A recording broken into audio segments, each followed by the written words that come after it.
goes to the guy behind me passing the baton, just like we talked about in spring training.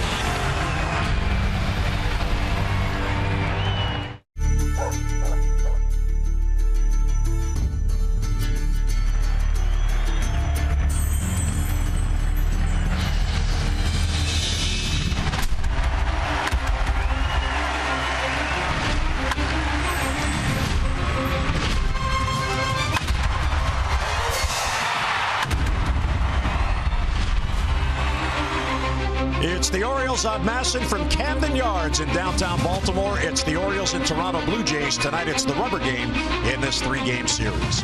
And hi, everyone. I'm Jim Hunter. Wins in Major League Baseball are precious. You get them any way you can, then you show up the next day and try to do it again. Now, the Orioles won a game last night over the Blue Jays that most nights they likely would not have won. But last night they found a way, they got big outs, and they made the big plays to come out 4-3 in 10 innings. Now, the pitching for the Orioles last night was really tested. But the pitchers held the Blue Jays to just 3 runs, despite the fact Toronto had 16 base runners, 7 of which got on via a walk. But look what the Orioles had the Jays do. 2 for 12 with runners in scoring position. 10 Toronto base runners left on, 7 of those in scoring position. And you see the high pitch totals, 196, 39 foul balls, prolonging at-bats. But again, 2 key double plays, ending threats for the Blue Jays. So, Mike, you look back at last night, Toronto probably feels, wow, we got cheated. We should have won that game and pulled away. But it was the Orioles that set the tone. They made the big plays. They got the big outs. Well, they sure did. You know, when it started right from the get-go in the ball game, Ubaldo Jimenez found himself in trouble in the very first inning. You know, a single, a leadoff hitter, then another single by Batista. The comebacker by Encarnacion with 1 out. Keeps his head on his shoulders, doubles up Saunders. Then in the third inning, he's in a jam again. Exploding fastball trick, rising up and in on Colabello to get out of another jam with runners at first and second. How about in the 6th inning? Joey Rickard, a great diving attempt, bounces out of his glove, but the wherewithal to stay connected with the ball, strong throw to get Goins. And Superman, the Gold Glover in center field, coming down with a huge defensive play, helps spark this team and carry it into the 10th inning. The defense shows up. Gold Glove defense. Jonathan Scope with a nice touch, leaving it up for Hardy to unleash the cannon, inning-ending double play. This team, you know what's so impressive is so many pitches thrown, so many base runners on base. To keep that level of focus and then into extra innings and come away with a win, this is a type of win that really can motivate a team, catapult them, and it's going to be important to try to close out this series and also heading into Kansas City, have that positive attitude. And even though baseball is a sport where momentum rarely carries over, you look at what the Orioles did last night, and at a minimum, it's got to be a confidence booster. Absolutely. I mean, everybody helped each other out. You heard Caleb Joseph at the end talking about passing the baton. That's what this team needs to do. They can't rely on one guy. Everybody has to contribute, and we've seen that when they won ball games. So, big game tonight. The winner gets the series. Rubber game of 3. It's the Orioles and Blue Jays. We're coming back to Camden Yards. Lineups at first pitch are next.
Orioles baseball on Masson is brought to you by Southwest. Transparency, low fares, nothing to hide. And by T-Mobile. Get Major League coverage. T-Mobile has doubled its 4G LTE in the last year. Another lovely night for baseball here at Camden Yards as the Orioles and Jays play the rubber game in this three-game series. And one of the things the Orioles know is going to have to turn around if they're going to contend this year. The starting pitchers need to get deeper in games more consistently. You see here, most starts are 5 innings or less on the year, and only Milwaukee with 9 has more than the Orioles, the Reds, and the Pirates, each with 8. And as a result, the Orioles bullpen has had to pitch the 3rd most innings of all bullpens in the American League. So moving forward from here on out, the starters are looking for consistency and getting as deep in games as possible to take some of the pressure off that bullpen. And tonight that'll be up to Chris Tillman to try to get beyond 5 innings as he pitches the rubber game of 3. Here is our BGE Home game time temperature of 70 degrees, a very lovely evening. BGE Home is Baltimore's home team for heating, cooling, plumbing, and electrical. Why would you call anyone else? Just a slight breeze and the humidity on the rise from last night. Here is the Blue Jays lineup. Saunders, Donaldson, and then Jose Bautista, who has been on base all 15 games the Jays have played on the year. Encarnacion with Tulowitzki. Russell Martin back on the lineup. He'll catch.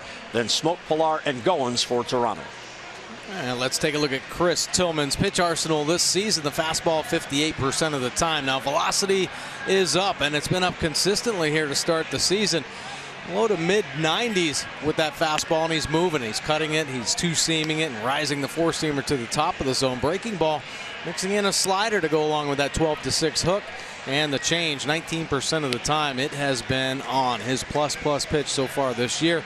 Earned run average a little bit ballooned after his last start, when he gave up 6 earned runs. He did pick up a win. Start this season with 11 punch-outs. Opponent's hitting 277 overall. Only 1 long ball. Have to keep it in the yard tonight. Well, Tillman has had his struggles, in particular last year against Toronto, although maybe there's a carryover. His final start against the Jays last year was really good. So maybe he'll focus on that as opposed to the overall body of work. Well, let's hope so. But I think it's, it's a new year. You turn the page. Fresh start for Chris Tillman. And you can catch this Blue Jays offense down a little bit right now. Donaldson, Encarnacion, Bautista have been hot, but the rest of this lineup's been struggling to start the year. So Tillman has to take advantage of that. And this, Mike, is a big early season game because if the Orioles win, that means they will have won 4 of the first 5 series. That's the formula for contending. You've got to win the series, then move on to the next one. Absolutely. And to win at home against Toronto would be a huge lift. It's going to be a testy road trip coming up with Kansas City and Tampa. Well, Michael Saunders in the box. We are set to go here at Camden Yards. And the first pitch all the way to the backstop. So a misguided fastball, and it's 1-0 on Saunders. Tillman usually does not hurt himself with walks. In fact, his walks in his early starts here this year, he's down 1 per game. Just over 2 per game. His career average is just over 3. I think he's crisper with everything. He'll be back out of play in the crowd. 1-1 on Saunders. It comes in heating up. Could be the Jays are getting out of town just in time. He's hitting 4 in a row, Saunders. 6 out of his last 17 to get that batting average above 300. There's R.A. Dickey, who started last night's game. A disastrous first inning, then the Orioles couldn't touch him. Yeah, that knuckleball was dancing. Just outside. Dan Bellino has the plate tonight. It was tough to get consistent strikes on the corners last night. We'll see how it is tonight.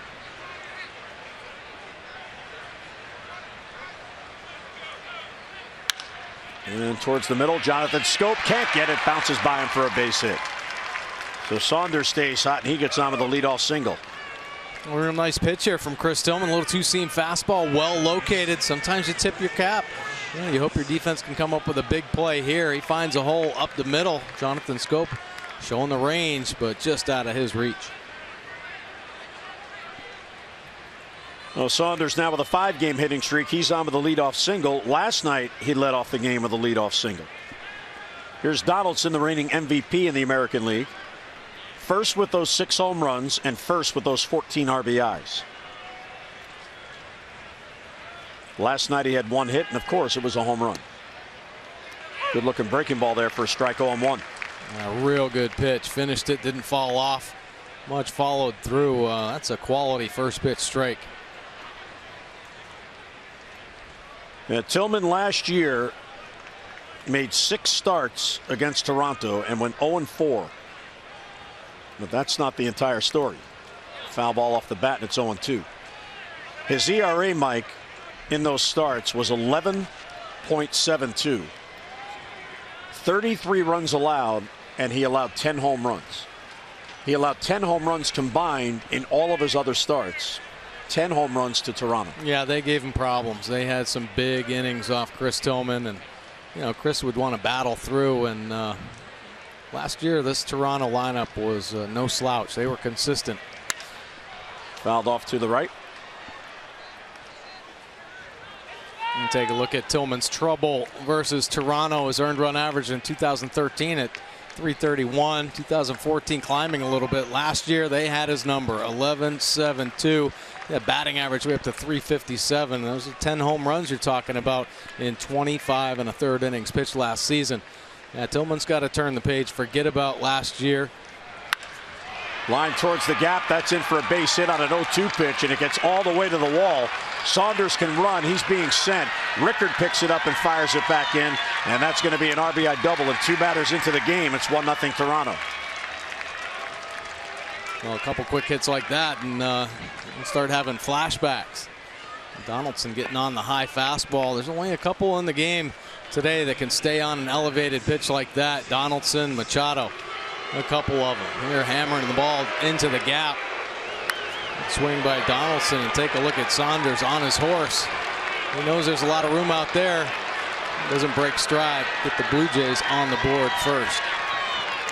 And even though that was up in the zone, it had too much of the plate on an 0-2 pitch, and Donaldson didn't miss it. Bautista fouls it back.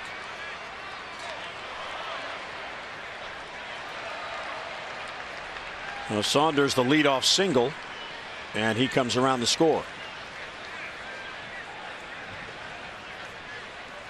Bautista 3 home runs, 11 RBIs, tied for 8th in the league with those ribbies. Breaking ball in the dirt, nice block by Wieters. Yeah, real good block right there. See Chris Tillman kind of concerned with Donaldson at second base, but look at the bite on this breaking ball, the knuckle curve. Biting down in front of the plate. Tough pitch to block, but Matt Wieters got big on that one. Knocked it right down in front of him. Blue Jays 6 out of 22 in this series in these situations with a runner in scoring position. Ground ball to Manny.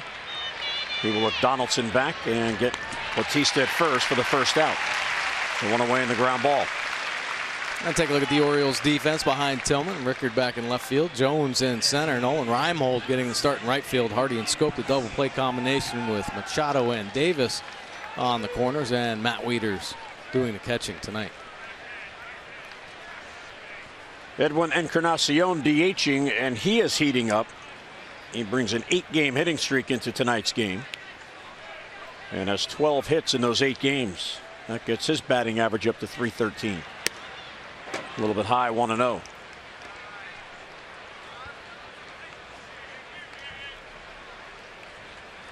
There probably won't be many upper strike zone strike calls tonight because of Bellino's style. He's a croucher just like Randazzo was last night.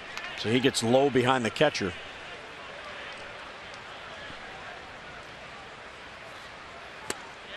Got it by him. 95.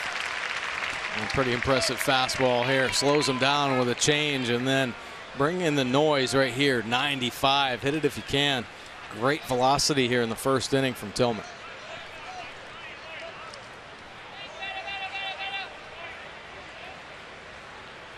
Tillman wants the signs given again by Wieters as Donaldson leads off second.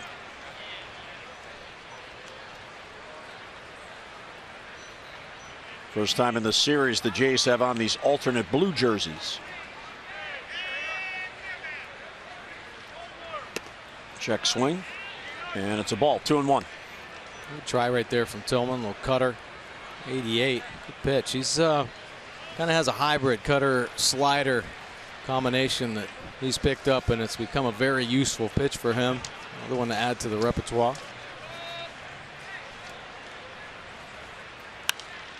Pop foul, another off-speed pitch.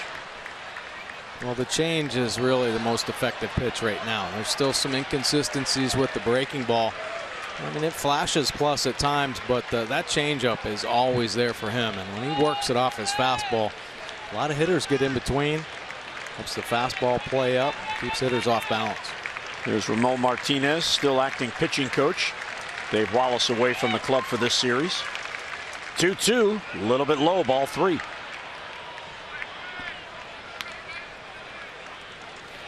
And that's just experience against Chris Tillman right there. That is a nasty breaking ball, but he's seen it a number of times in his career.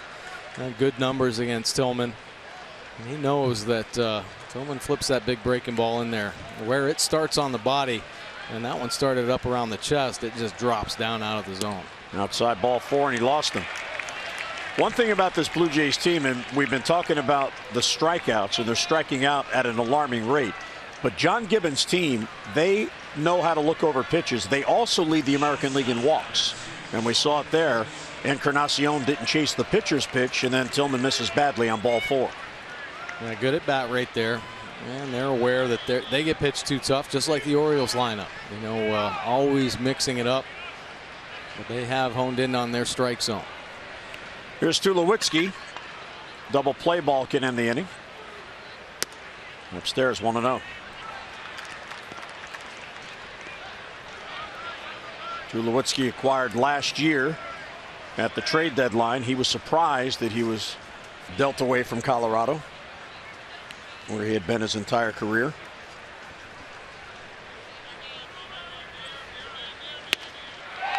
Good fastball, got it by him. A great fastball here, 94 miles an hour. Wieters jumping to the outer third. Tillman hits the spot. Get a little big on the elevated heater, and not going to have much of an opportunity there. They'll stay a little shorter, more direct on the high fastball. Got it by him again. Same pitch, same result. Yeah, a little dip in the swing. Tulowitzki, a power hitter. So he tries hard to get behind the baseball, but you see the backside collapse a little bit. That means the bat head's going to drop a little as well. Fastball rides right over the top. 1-2. 2 on and 1 out. In the dirt, wouldn't chase the breaking ball. So 2-2 on Tulowitzki. Another good block. That's made a couple here in this inning with Donaldson out at second base.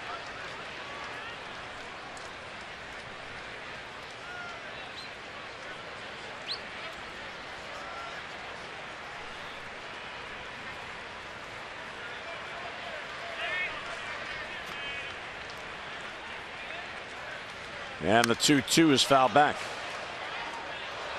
So again, the Blue Jays, a pesky team with these foul balls. 39 foul balls last night.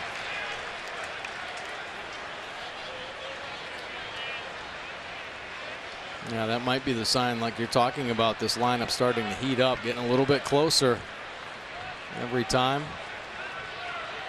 Saw a lot of pitches in last night's ball game.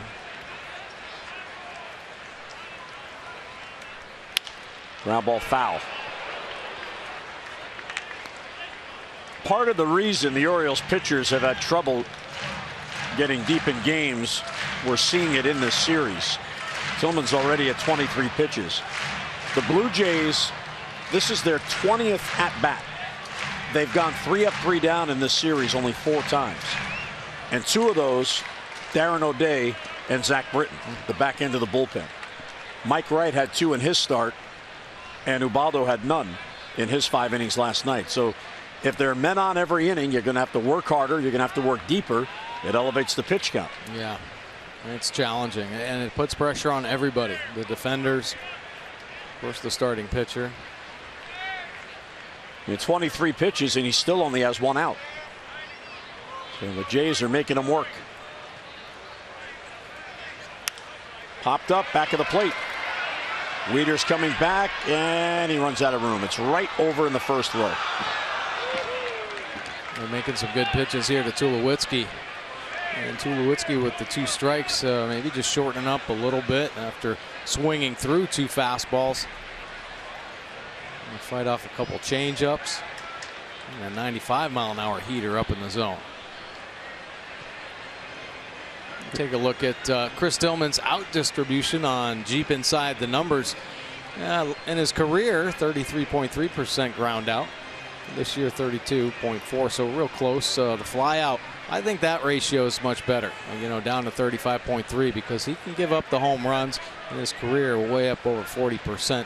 But the strikeout getting up as well, I think that's due to his fastball velocity being so consistent in the mid-90s to start this year. This will be the 8th pitch to Tulowitzki, and a high fly ball to left. Rickard is back on it. In the corner near the wall. He makes the catch. It stayed in the ballpark. The runners are going to tag. Throw goes to second. Safe is Encarnacion on the back end. So Rickard did it as you should, Mike. He went back as far as he could, waited, had a play, and he made it. Yeah, beautiful play. Joey Rickard's been very impressive. After a long at bat, Rickard keeping the concentration out there. Up against the wall, taking away a home run, and J.J. Hardy redirecting it, trying to get Encarnacion in the back door, and Encarnacion runs into that tree trunk leg of Jonathan Schoop. So an 8-pitch at bat, a long fly ball out. Donaldson ends up at third, Encarnacion at second. Take a look at the play here as Schoop puts the tag on. Does that left hand come off the base? It gets tangled up. Yeah, that could be the only thing that Buck is looking at here, because he clearly beat the throw. Oh no, that hand came off. Look at Jonathan Schoop pointing down.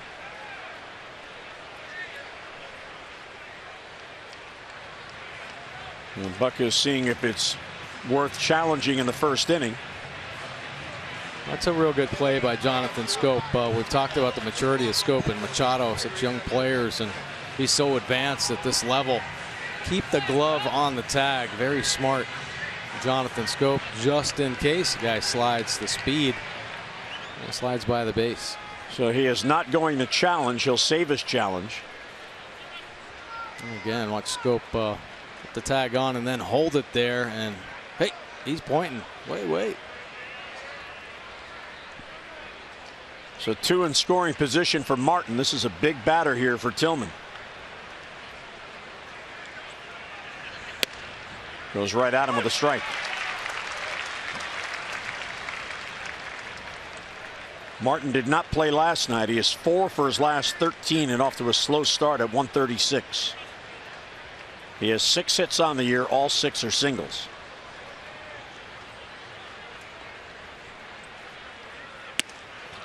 Just inside.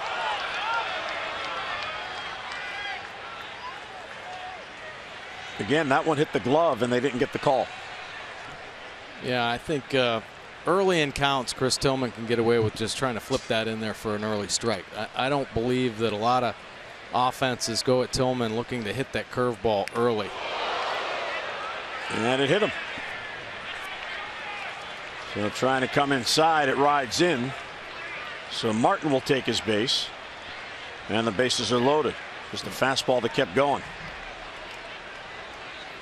Catches Martin up on the shoulder area, then just past the glove of Wieters, and Bellino catching it. Man, just under the chin. Ramon Martinez is going to come out and have a chat with Tillman and give him a breather. 28 pitches already in this first inning for Chris. And he's about to face his 7th batter. Yeah, starters gotten in trouble with big innings this year. Really hurting the pitch count, and then for the most part they've battled through and able to keep work into the middle part of ball games. But you try to avoid these big innings where that pitch count gets elevated. And of course here, someone's got to find a way to minimize the damage. Well, you look at his last start, which was last Thursday in Texas. He had a 3-1 lead, went to the 6th inning with the 3-1 lead, and did not make it out of the inning. He allowed 5 runs in that inning and ended up losing the game. So you're right. The big inning of all the pitchers has plagued him probably the most. So the bases are loaded. 2 men down. Here's Smoke. Upstairs, 1-0. Smoke has a modest 2-game hitting streak going, including a pinch hit last night. He does not play every day. Tillman trying to retire Smoke to end this inning.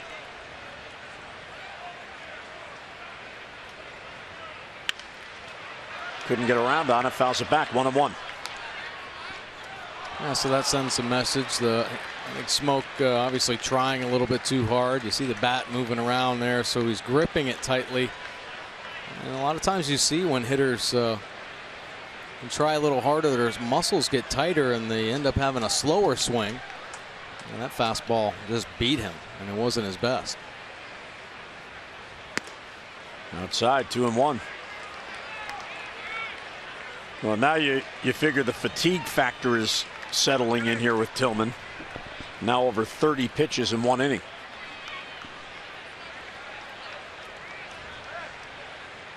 Big moment in this game. And we're in the top of the first. How about that change up, and he was way out in front.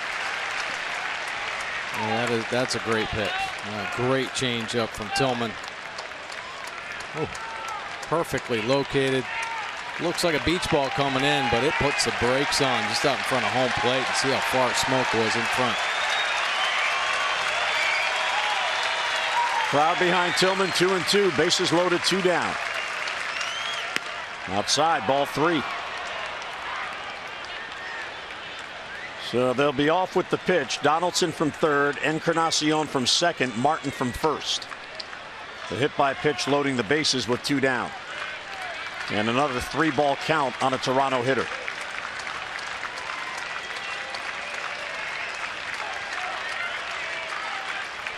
Nowhere to put him.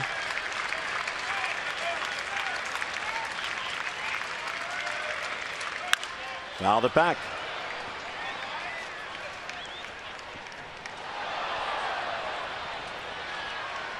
Well, Tulowitzki worked an 8-pitch at bat. Smoke is about to see the 7th pitch in this at bat. Pitchers like to average 15 pitches per inning. For Tillman, 2 batters have seen 15 combined. Yeah, pretty crazy start here. And Tillman really working hard. The only thing that'll make him feel better is a 3rd out. Popped him up. That's going to be back out of play.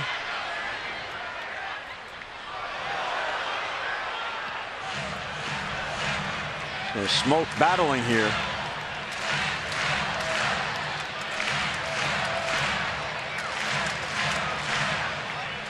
Skipper's looking on. John Gibbons hoping for a big first inning. But Showalter hoping Tillman can get out of this with just the 1 run. Yeah, both teams really rely on those big innings, those big crooked number innings. Been a tight series so far. Only 7 runs total in each game. Just outside. Wow. So a close pitch. And Smoke draws the walk. What a real good at bat. Forces in a run. It's 2-0 Toronto. Well, it was a good at bat. Extended, fouled off some tough pitches. But you got to go at him. You got to attack in this situation. Smoke scuffling. Good fastball, but you got to make him swing the bat. These walks just keep piling up, as does the pitch count. 2 walks and a hit batsman in this inning. Here's Pilar, and he'll take a strike. Well, Tillman's having no trouble getting ahead. He's just having trouble putting away. And the Donaldson RBI double was on an 0-2 pitch. And we saw that last night with Ubaldo. Good job getting ahead as well, but then trying to be too fine, working a lot of full counts. Weak ground ball towards short. Hardy's there, flips the scope, and the inning ends. But a big inning for the Toronto Blue Jays, although Tillman gets out of it. Led to the bottom of the first, 2-0 Jays.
First inning for Chris Tillman. However, he did escape, only allowing 2 runs.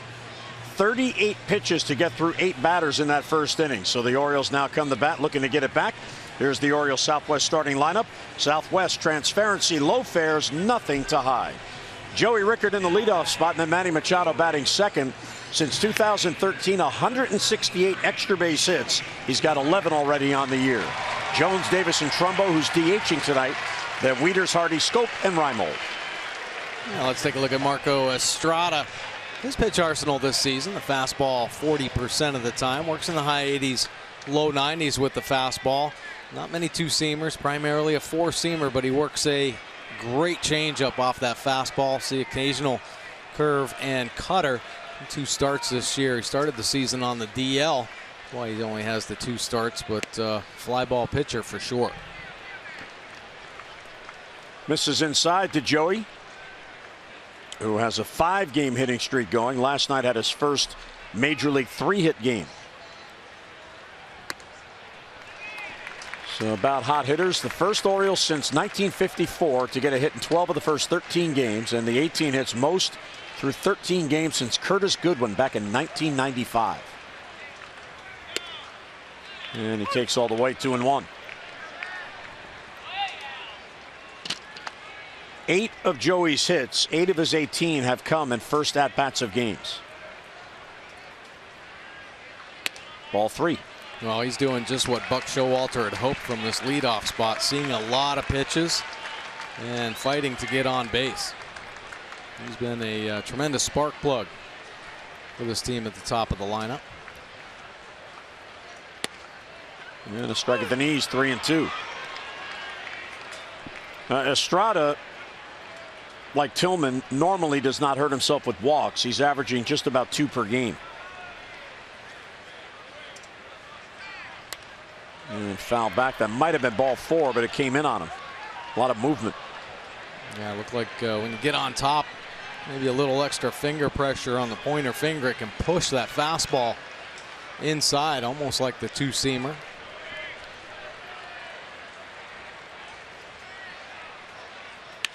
Hard hit ball off the glove of Donaldson. It may have gone right through the webbing. And Rickard is on, leading off. Look at that. It did, in fact, rip the webbing. Well, that's why you're not supposed to catch it in the web. You're supposed to catch it in the palm. It just that's called the exploding glove trick right there. Right through the glove. Talk about hitting the ball hard. Nice at bat by Joey Rickard. Squares one up. Nice if he could get Donaldson to give him that glove, right? He broke it. Yeah, that'd be a nice souvenir. And they're going to give him a base hit, not penalizing Donaldson for his glove malfunction. Joey will take it. So there's another hit in his first at bat. 9 of 19 hits have come in his first at bat. So he'll go to the spare glove while the trainers fix that glove. Yeah, Donaldson really all over this, but watch the ball shoot right through the web. Snaps the cowhide. Donaldson's going, what is going on? He couldn't believe it. So here's Manny with the runner on, representing the tying run.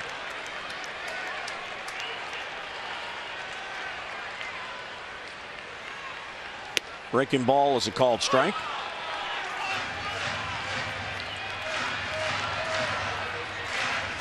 Manny at .407, which leads the American League.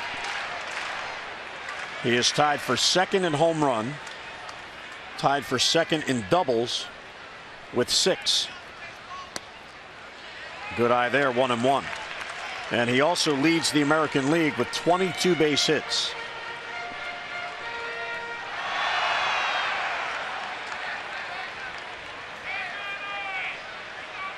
Really been fun to watch his at bats this year. Doesn't give any away on every pitch. Rickard runs, pitch is taken inside, throw to second, sails.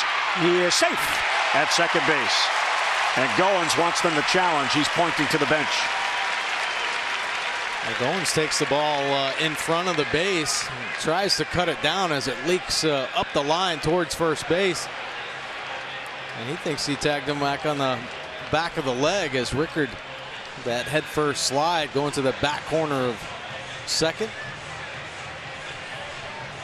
So while John Gibbons waits. Take a look here. Stepping in front. Nope, he missed him. Is it down? He missed him. Yeah, he did.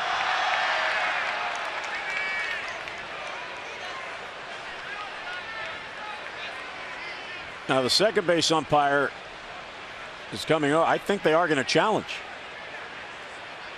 And if the angle we saw New York has, the Blue Jays are going to lose their challenge in the first inning. He missed him. Unless he felt he got the toe before the hand hit the bag. Yeah, I think on that second try he might have got the foot, but Rickard's hand looked like it got in there.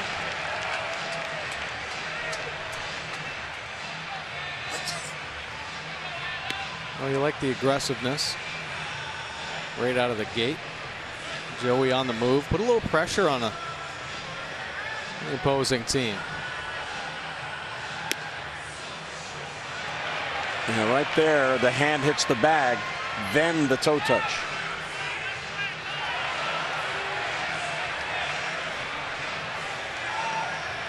I don't blame Goins for asking because he felt the glove hit the toe.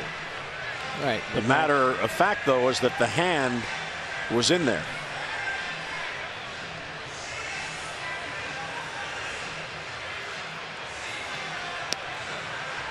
Reviews seem to be taking longer this year, really slowing games down.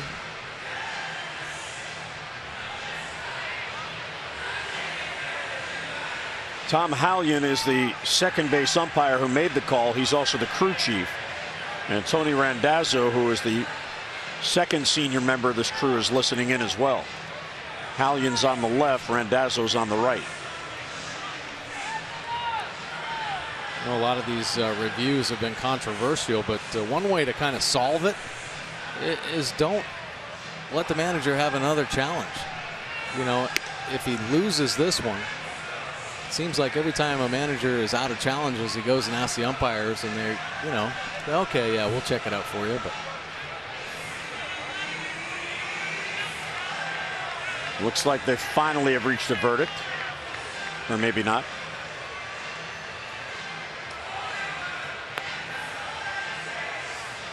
They put all those rules in to speed up the games, and these challenges are holding up games.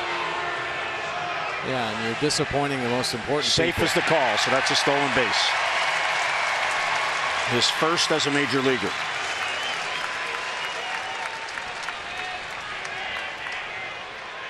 So the Blue Jays now out of challenges for the remainder of this game. Yeah, we'll see. Unless they can convince Tom Hallion to have a crew chief review. So 2-1 on Manny. Runner in scoring position, nobody down. Interesting first inning already. Ground ball towards the middle. Base hit for Manny Machado. Rickard comes around third. He will score easily, and it's a 2-1 game. As Manny equals his career high with a 14-game hitting streak with that single. Nice to answer right back, pushing a run across the plate. Rickard starting things off with a single, stolen base, and how about Machado? And this is a key, big reason why he's so successful. Look at the extension through the ball, taking a little off that pitch, but still able to square it up enough to drive it through the infield and pick up the Orioles' first run. So Manny with a 14-game hitting streak to tie his career high. Picks up his 8th RBI. And here's Adam. So Tillman getting out of that first inning, allowing only the 2, has allowed the Orioles to come right back as Jones hits it deep to center field. Pilar has it bounce over his head. Machado's going to head for third, and Adams going to be at second with a double on a ball misjudged by Kevin Pilar. Now Pilar, one of the best center fielders you're going to see in the game, but he gets beat by an Adam Jones bullet on a breaking ball.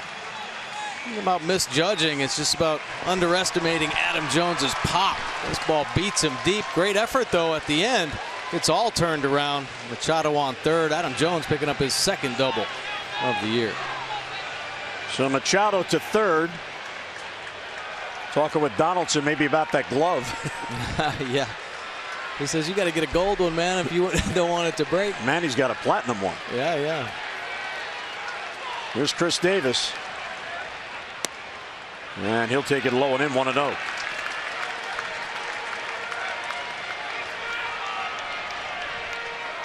See Chris in the series, 1 out of 7. He is 3 for 17 in his last 5 games.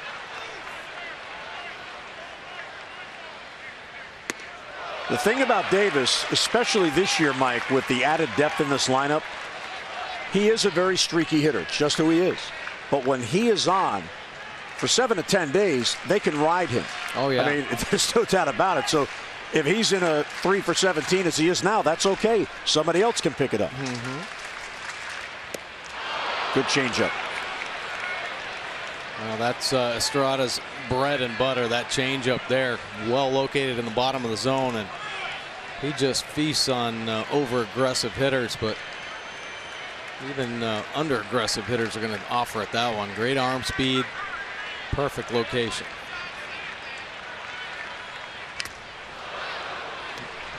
I got a piece of the mask of Martin. 2-2 on Chris. Marco Estrada out of Mexico, Sonora, Mexico, now in his 9th season. He was actually drafted by the Nationals. He came to the United States to go to college. That was in 2005.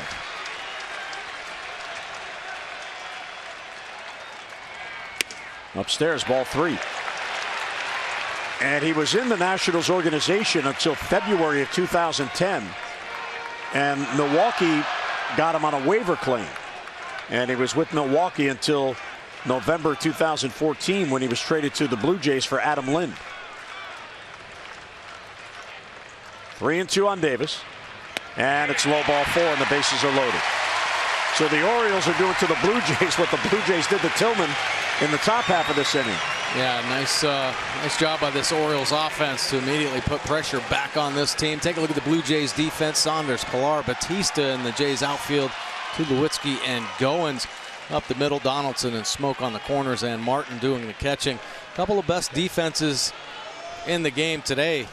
Toronto and the Orioles. Orioles only 7 errors this season. Blue Jays just 8. Mark Trumbo DHing tonight. That .373 average, second best in the American League.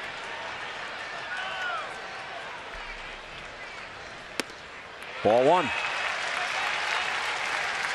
And remarking on the Blue Jays' patience in this series, we've seen that from the Orioles most of the year. The renewed patience at the plate. Machado, Jones, Davis, third to first, and Estrada battling a tough hitter in Mark Trumbo.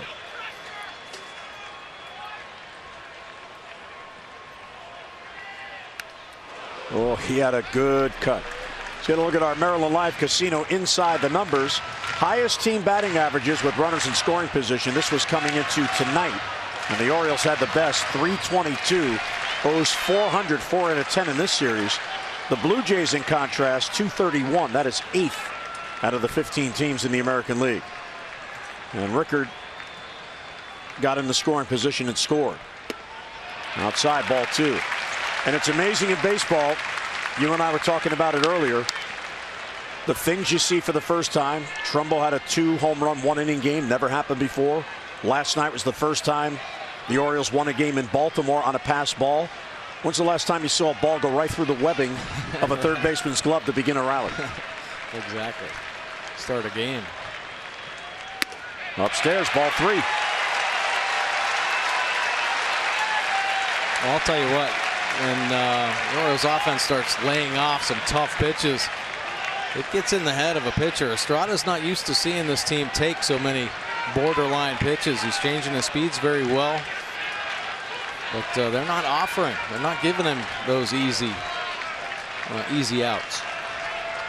Nowhere to put him. 3-1. Strike called on the corner.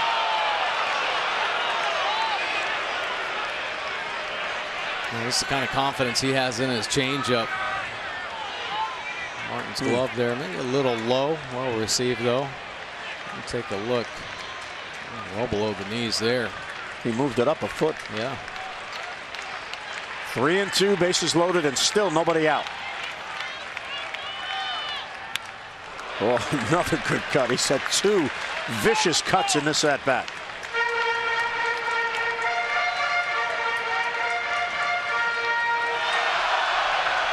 Trumbo about to see the 7th pitch in this at-bat.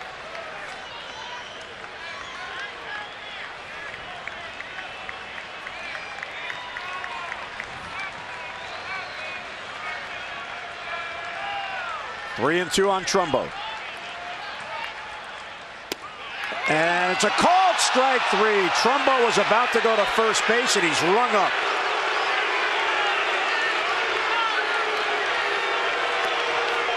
A couple low changeups in this at bat go Estrada's way. This one worse than the second strike he had called.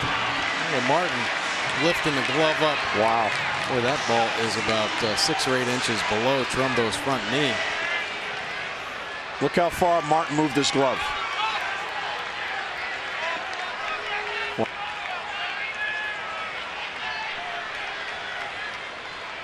So that's a big out for Estrada, and here's Wieters. Ball 1.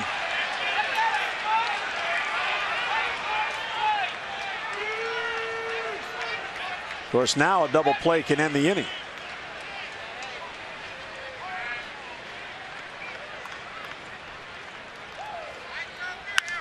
Fouled off the other way. A ball and a strike on Wieters, who's got a 4-game hitting streak coming into this game.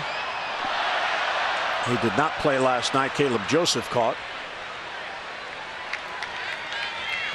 This Orioles offense can't get too pole happy off Estrada. That changeup will definitely expose them.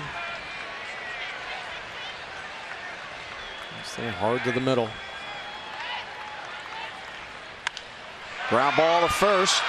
Smoke goes to second for 1, back to first, and a double play gets him out of the inning. So the Orioles do get 1, but they strand 2. We'll head to the second. 2-1 Toronto.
Carpet benefits by becoming an Orioles full or partial season plan member. Enjoy savings over the cost of single game tickets. Plus, you get Major League Baseball's most flexible exchange policy, access to postseason tickets, and more. Don't miss out. This is your best way to follow the Birds at what is shaping up to be a memorable season. So get online, Orioles.com/season, or call 888-848-BIRD. Well, tough turnaround in that bottom of the first. Trumbo called out on strikes on what appeared to be ball 4. And then Wieters, the next batter, a double play to end it. So Tillman back to work, and there's a strike.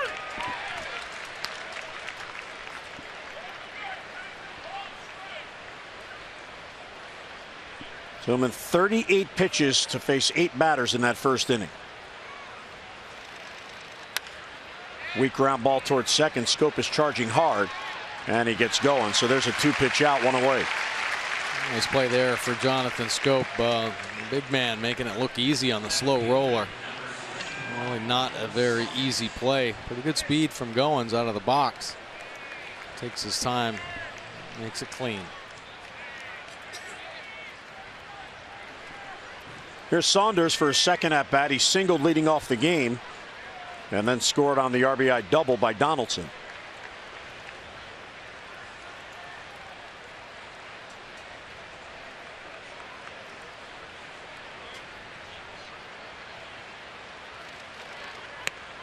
And strike one.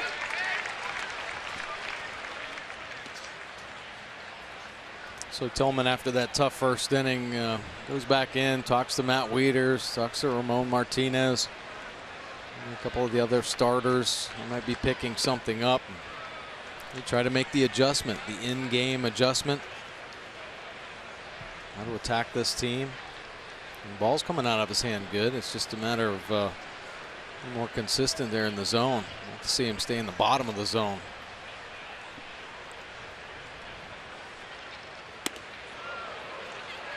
Upstairs with a fastball, 2-1.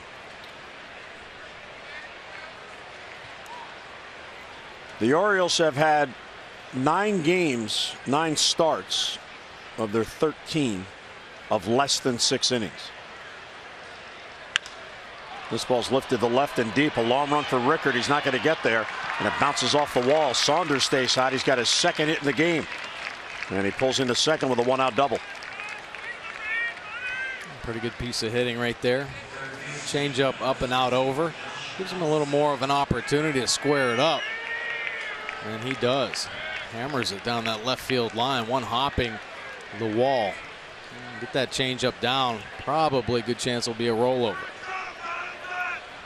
Well, Saunders has had a multi-hit game, 2 hits in each of the games in this series. Now here's Donaldson, who doubled a drive and a run on an 0-2 pitch in the first inning.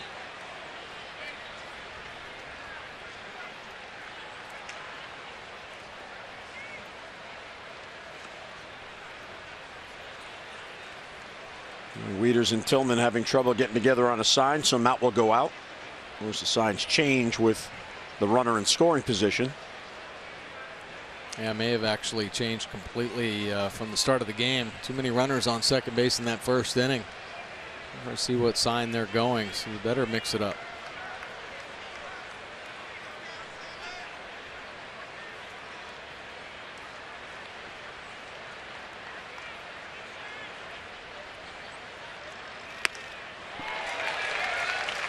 Healthy cut, 0-1.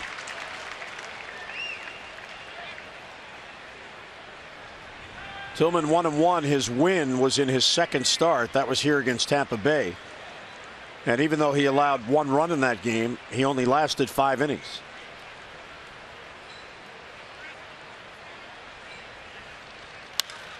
Foul back, 0-2. Yeah, the stressful innings, really what Buck Showalter monitors. It seems like a lot of the starters been plagued with 1 bad inning. And they kind of settle in and get to the middle part of the game, but by that point their pitch count's too high. Buck doesn't want to take many chances extending if there has been a stressful inning or 2. A little bit low. And 1-2 on Donaldson. Well, the biggest factor in that, Mike, is what we talked about a few moments ago. The lack of the 3-up, 3-down inning. This starting staff is having a heck of a time this year coming through with a clean inning. And he gets Donaldson. No big out there for Tillman and 2 men down. First strikeout for Chris. Nice little sequence. 93-mile-an-hour fastball backs it up with a beautiful change right in the same location. Great pitch to get Donaldson out in front. Get the second out. Well out in front there.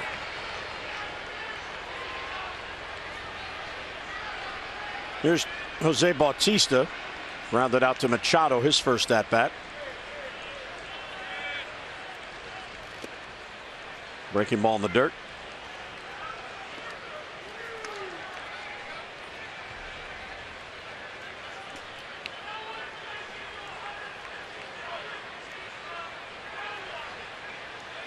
Bautista in his career against Tillman has 11 hits, and 3 of those have left the ball yard. Breaking ball in the inside corner for a strike.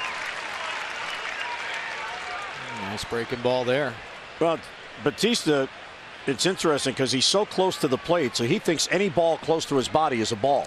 Right. Even though there's a corner there, and that one clearly hit the corner.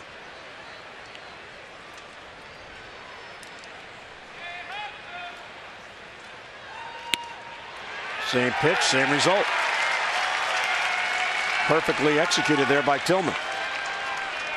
Yeah, great pitch. Back to back. A knuckle curve. And dropping down into the zone. Starting off at Bautista. A little uncomfortable in there. Back to back takes.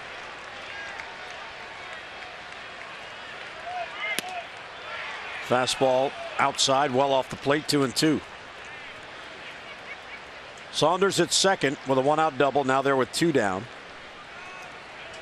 And Tillman facing the nemesis Toronto Blue Jays. He is 4-10 in his career against Toronto. That is more losses than any other opponent, the 10 losses.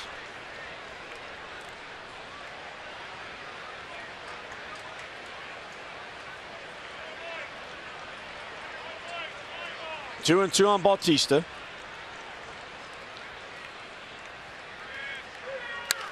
Line foul back in the crowd.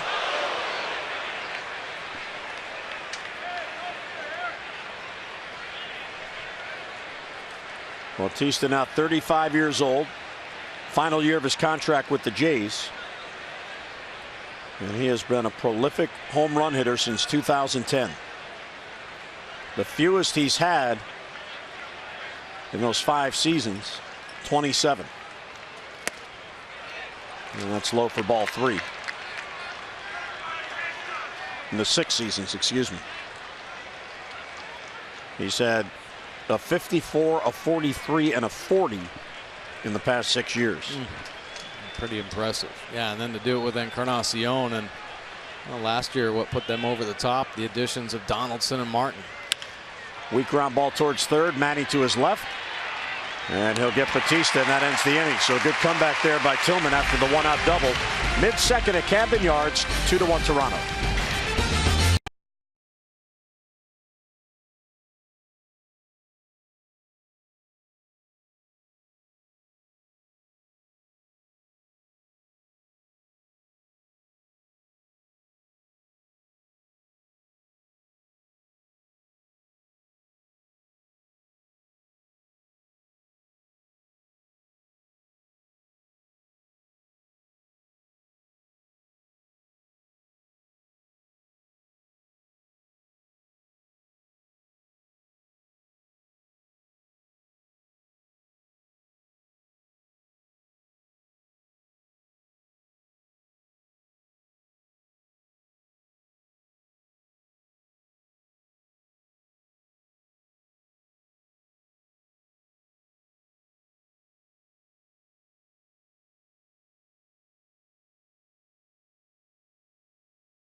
Impact on this game, taking a home run away deep on the left field wall, and how about a bullet off his bat, busting Donaldson's glove. First stolen base as an Oriole. Back corner, great slide there. Oh yeah, after review he is safe. And then it's a Rickard run, stolen base, scoring on the Machado single. That's how you get on the board there, and that's how you ignite an offense. So a 2-1 game. The Orioles had a run in, bases loaded, and nobody down in the first, but could not get another run in. The strikeout call of Trumbo on a pitch that appeared to be low, and then the double play ground ball ended the inning. And Hardy takes strike 1. So Estrada got some fortune there with that favorable call, and then he made a real good pitch to get Wieters to ground into a double play.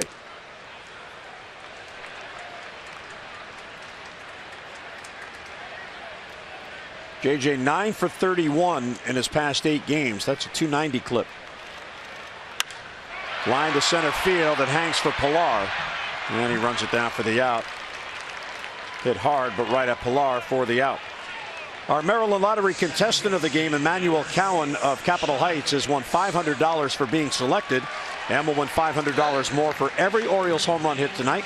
You can play Home Run Rich's scratch-offs and win up to $50,000 or enter non-winning tickets for a chance to be the contestant of the game. Visit mdlottery.com/baseball.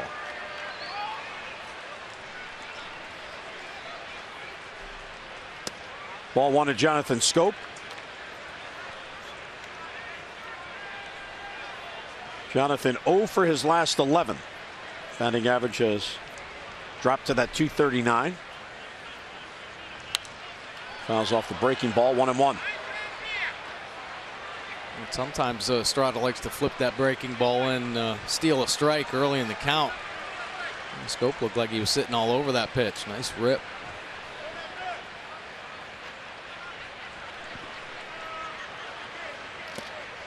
And down and away for ball 2.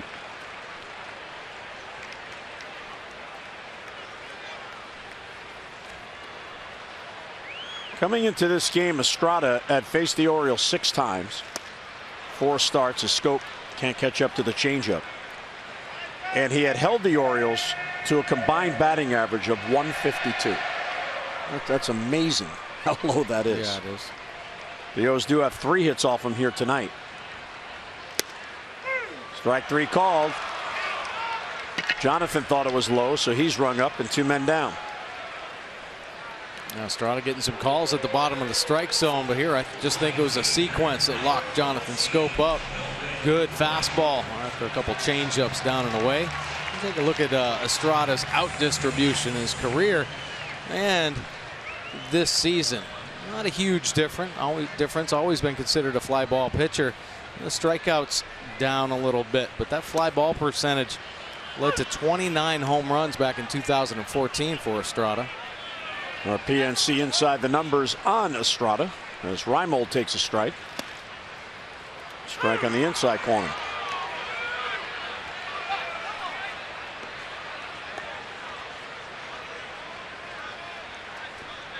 Nolan getting a start tonight. Strike 3 called. Reimold didn't believe the call, so 3 up, 3 down go the O's. We're through 2-1 Toronto.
You enjoy a cold one to look forward to Miller time later in tonight's game, brought to you by Miller Lite. Well, Tillman, after the 2-run 8-batter 38-pitch first inning and a 17-pitch 4-batter second inning, And Estrada 3 up, 3 down, 7. Second inning with some very favorable strike calls by Dan Bellino behind the plate. So Tillman at 55 as he goes to work on Edwin Encarnacion. Maybe Tillman and Wieters ought to work the lower third of the strike zone, or maybe below the lower third. Martin is as good as any catcher framing pitches, and he's gotten about 5 calls already of pitches that appeared to be balls that he moved and then were called strikes. Hard hit ball. Ooh, short hop by Hardy. That was a tough play. And he gets Encarnacion one away. JJ show you another way to field a hard hit ball. A lot of times JJ has the best feet in the business, but sometimes you don't have time to move. So you just take one for the team. He squares up wherever it goes, but always glove in the right position. Fields it clean, gets that first out.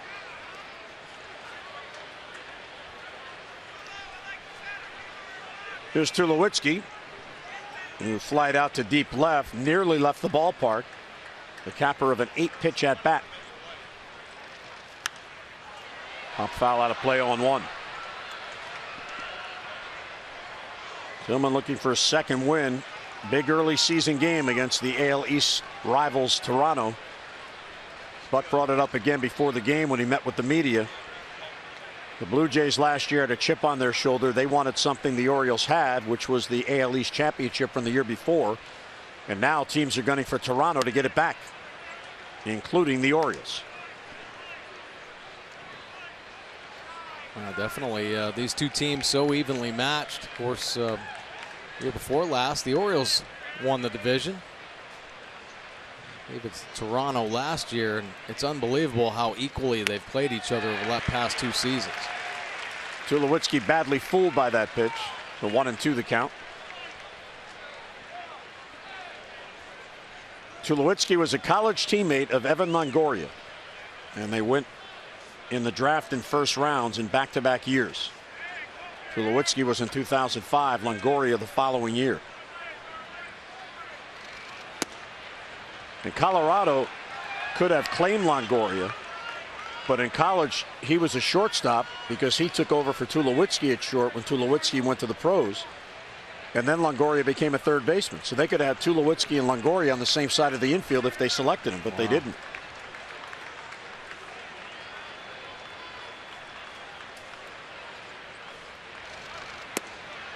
A little bit low, ball 3.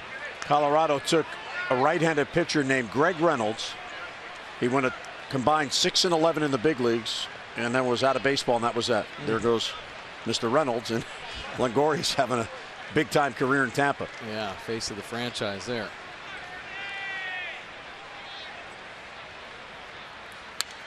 Foul back. That's why there are some scouting directors that say, take the best player if it's obvious, and we'll figure out where the player's going to play. Yeah, exactly. And another prolonged at-bat. John Gibbons' team has a knack of that. This will be the 7th pitch to Tulowitzki.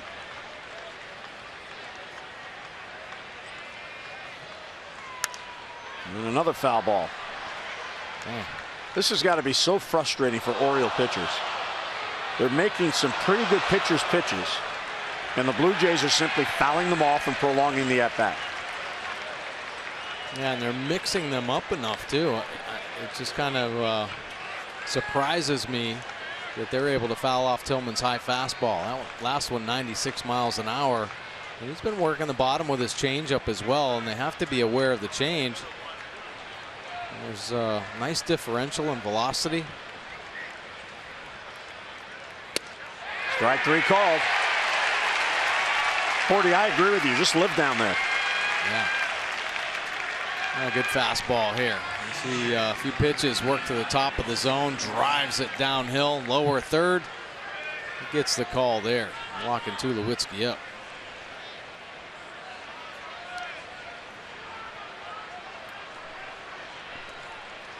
So another 8-pitch at bat for Tulowitzki. He's 0 for 2. And here is Russell Martin. Waves at a breaking ball. Oh, that's a great pitch. Real good pitch. Nice tilt on it. Now he throws a cutter and then that hybrid slider type pitch, and it's a hard pitch off his fastball. Get those underwater hacks. He fouls it straight back, so it's 0-2 on Martin. Tillman looking for his first 3-up, 3-down inning.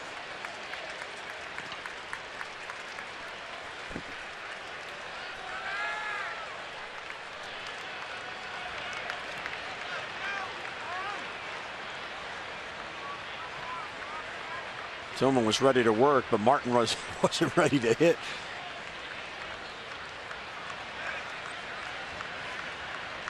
And he got him. So Tillman on a 3-pitch strikeout ends the third. And for the first time tonight, the Jays go in order. Mid-third, O's come to bat, down by a run.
Confines of Fenway Park. Boston had a 5-1 lead in the first. Rays come back and win at 12-8. First time the Rays have scored 12 or more at Fenway since April of 2011. David Price, big early lead, knocked around by his former team. 8 earned runs in 3 2/3, tied the most runs he has allowed in a start in his career. Longoria 2 for 6 with a home run. Pedroia 3 for 6 with a couple of RBIs. So it is true, no lead is ever safe at Fenway Park. No. I was listening to that game driving into work today, and Odorizzi couldn't get an out in the first inning. There were line drives all over the ballpark, and 9 went to the plate, and they scored 5 runs. As Rickard fouls it back, he's down in the count 0-2.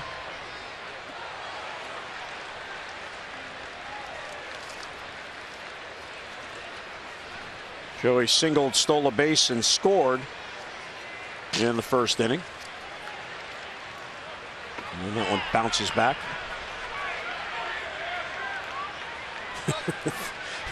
There are some fans behind home plate a little upset at the low strike calls. They said, why wasn't that a strike? I love it when fans are that into the game. Well, good changeup gets him. Rickard down on strikes and 1 away. Well, it could be one of the best pitches in the game. It used to be taboo, the inside changeup. Take a look at this one. Pulls a string, 78 miles an hour. Good fade action. The arm cell gets Rickard to pull the trigger a little too quick. Well out in front. So ever since he got the generous call on Trumbo for strike 3, he has not allowed an Oriole to reach. 6 in a row retired. Here's Manny, who singled to drive in the Oriole run in the first, extending his hitting streak to a career high tying 14. Too tight with the fastball.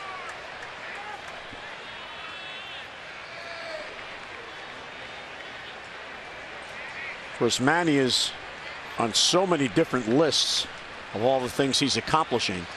You look at most home runs by an Oriole prior to turning 24, and Manny's right there with some big names. Yeah, some of the Orioles' best names. Boog Powell leading the way, but Eddie Murray, Cal Ripken Jr., and there is Manny, just 1 away, catching up to the Iron Man.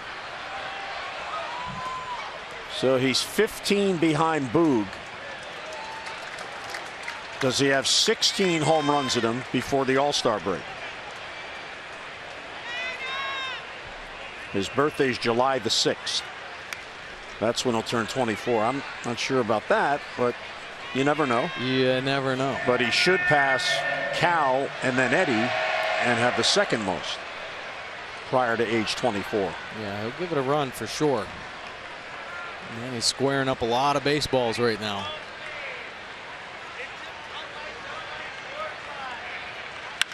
Hard hit ball towards the middle. Diving stop by Tulowitzki. And he gets up and throws out Machado. So Manny robbed of the base hit and 2 men down. Tulowitzki made a difference for this team last year, solidifying their defense, leading them to the postseason. This year, off to the same start, hasn't made an error. Beautiful play off the bat of Machado, showing the range up the middle, quick to his feet, and a strike to Smoke.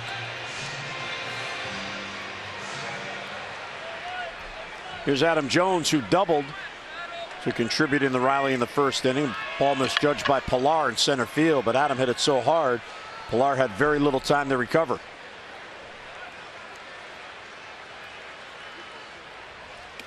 Ball 1 down and away.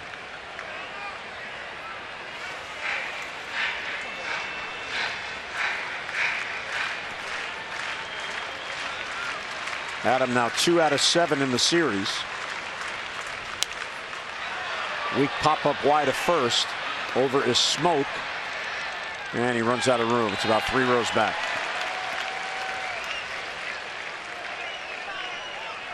Adam really letting that ball travel. Excited fans over there. And he caught it in the air. Yeah, heck yeah. Who needs a glove? And the ball might go through the glove. Right.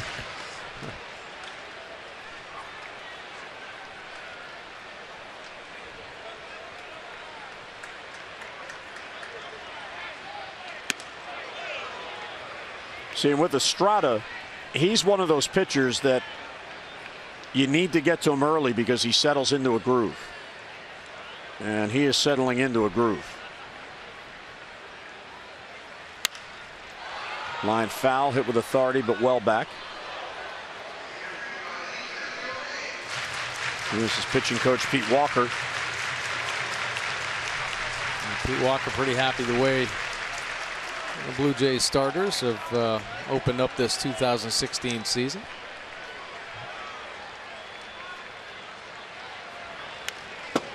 Yeah, the Blue Jays starters are 6th in the American League. Their combined ERA is 3.39. However, in the past 10 games, the starters' ERA is 2.51. And it's amazing the Jays have not been able to win more than they have. They're 8-8 coming in. And of course, that's a result of their very slow start at the plate.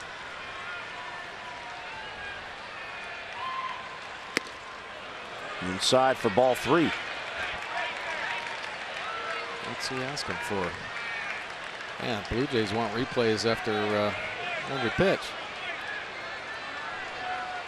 Polino said it didn't hit the bat. Gibbons said it did. So did Martin.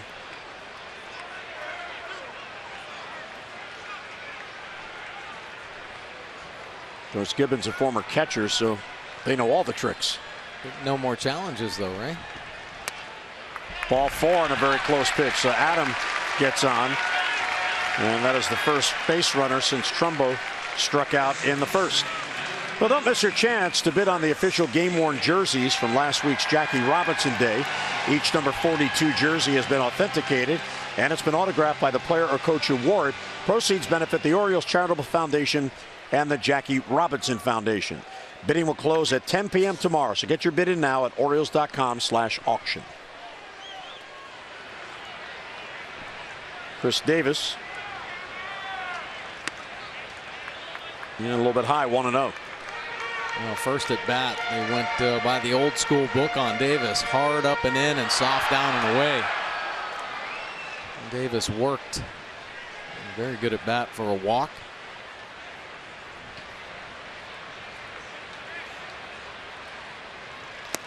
Ball 2 a little low.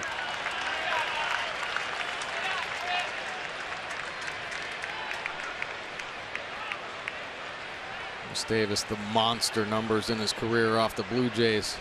Close to 331 homers.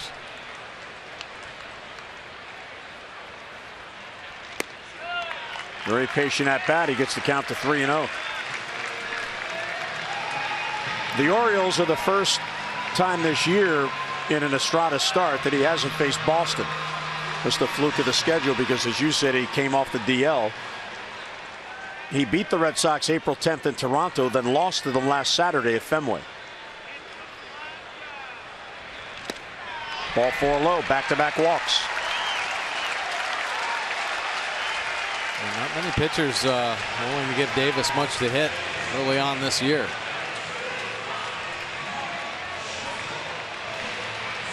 So Chris walks for a second time tonight. He's got 13 walks on the year.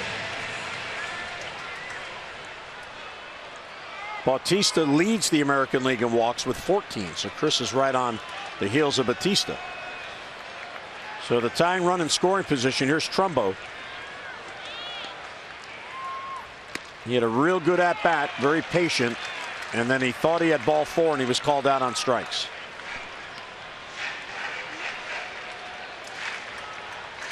Mark has a 5-game hitting streak working, 6 hits in that streak, and 3 of the 6 have been home runs.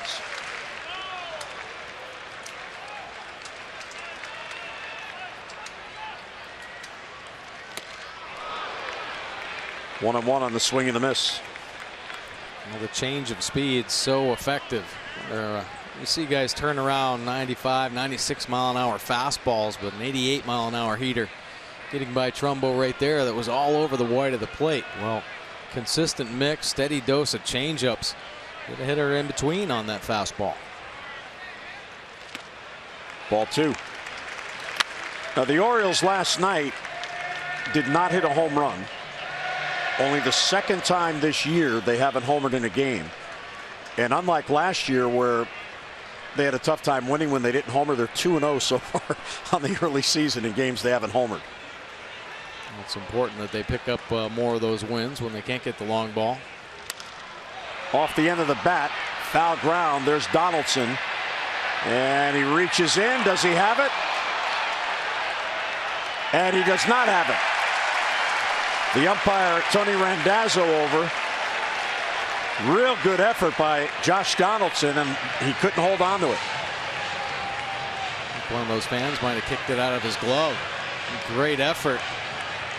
See it in, but then on the way down, tries to get the hand over it.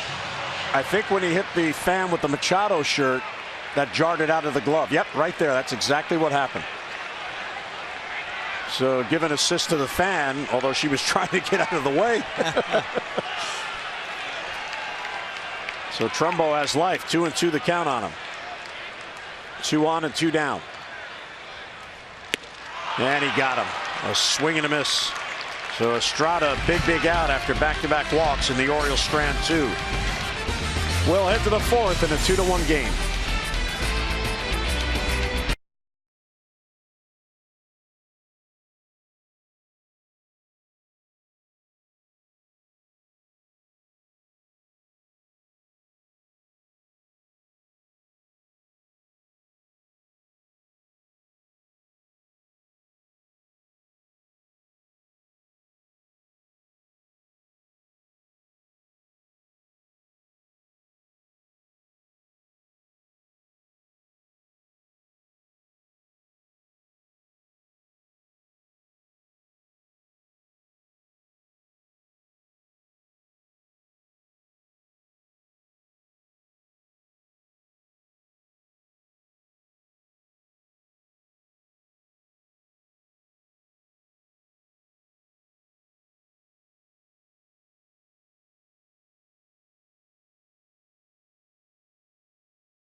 brought to you by the RAV4 Hybrid, all-wheel drive and unexpected performance. Visit buyatoyota.com. Jim Palmer's number on display here at Camden Yards. The retired numbers and the bronze sculptures out there in Legends Park. There's Cakes. And there's Mr. Tillman, who has settled in since the tough first inning. 38 pitches in the first inning, but he has thrown 17 in the second and 13 in the third. He's retired 5 in a row to begin this inning. And here is Smoke, who walked with the bases loaded to force in a run.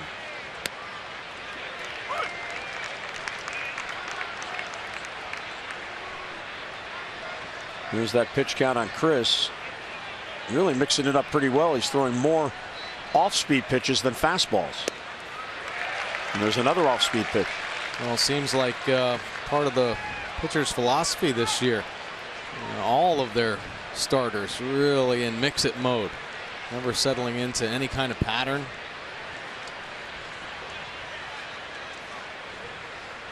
Could be a reason why we've seen so many pitches. Maybe just trying to be a little too fine with the full repertoire instead of, when you get ahead, go to your strength.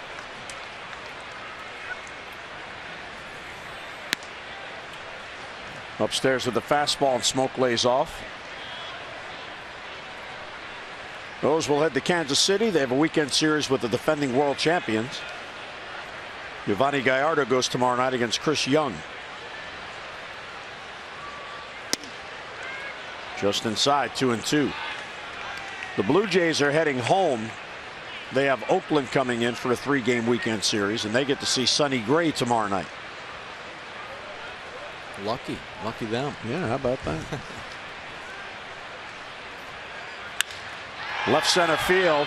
Jones, a long run, and he's not going to get there, and it bounces up against the wall. And Smoke's going to have a leadoff double. So there's another at bat in this series where Jay falls behind 0-2, works the count, and then gets one to handle. And Smoke picking up his first double. We talk about his struggles offensively, but he's almost sitting on this changeup. A lot of leak forward. The timing perfect, and drives it into the left center gap.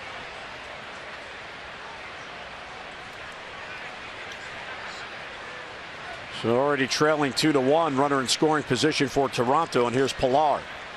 And they'll try to get that runner to third. Ground ball to Manny. Manny will be able to freeze the runner and then gun it across, one down. So one away here on the Machado throw across to first base. Don't forget, every Sunday home game this year, all the kids 14 and under can run the bases here at Oriole Park following the game. So why not make every Sunday family day at Camden Yards? Come on out and enjoy a great afternoon of baseball, and then cap it off with a lifelong memory for your kids as they run the same base paths that their Oriole heroes run. Now the next Sunday home game, May the 1st, the O's take on the White Sox. For your tickets, Orioles.com or 888-848-RICK-BIRD. A lot of kids in attendance tonight. And there's a strike.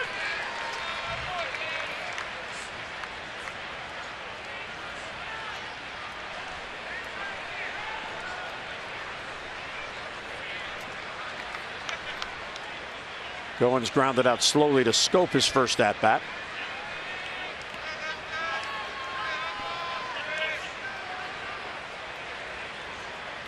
He went too far. They'll appear. Oh, excuse me. I thought he did go too far, but he got the call. 1-1. A little jumpy right here. No one's reaching out, but the bat head stays behind the hands. That was a good job by Goins. That was. You lead with your hands, and then good things will happen. Enough drag to hold it up. A ball and a strike on him, the number 9 batter. Fastball for a strike. Goins is just 2 for his last 22.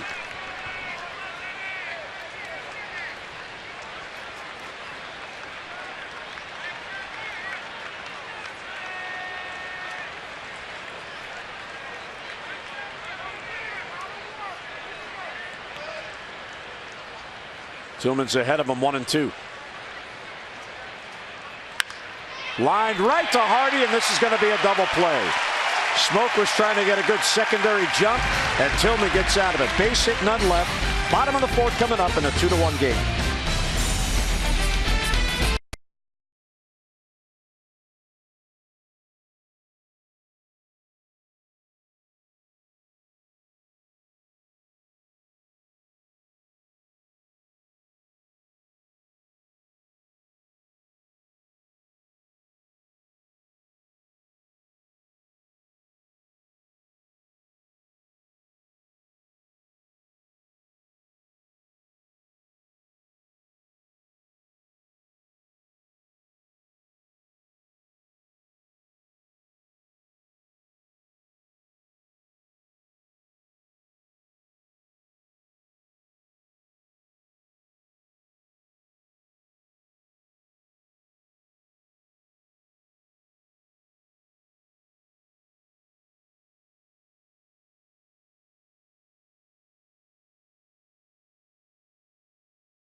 Mile One Automotive, offering you 20 convenient locations throughout the Baltimore area.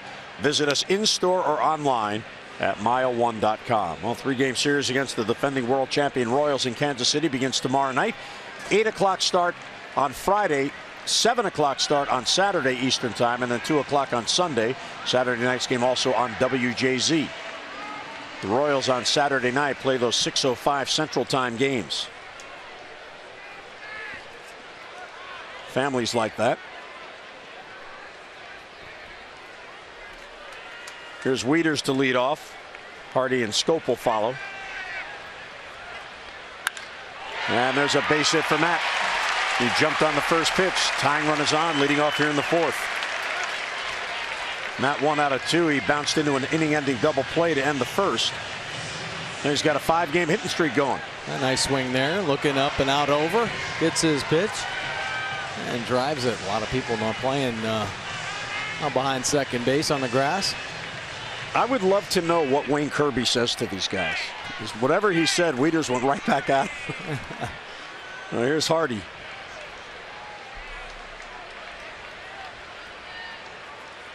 Or perhaps it was Smoke, because Wieters and Smoke were high school teammates, so maybe Smoke said something to him. Yeah. They're from Goose Creek, South Carolina. Look at that picture. That should go on the wall of the gymnasium in Goose Creek. I'm sure they do have a bunch together.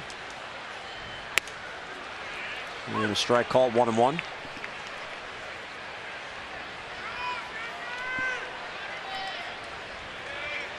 JJ hit the ball hard his first at bat, but he hit it right to Pilar in center field. Each team now has 4 hits. And a good take. Tell you the way the strike zone has been early in this game, it's tough to take that pitch. It sure is. You know, especially the low ones that were called early, and that's right into Estrada's game. He start swinging at that, and he's going to have a field day. Ball 3.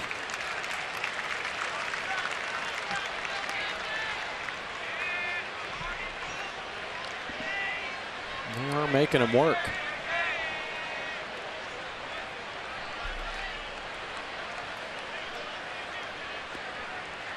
Hardy should get a good pitch here.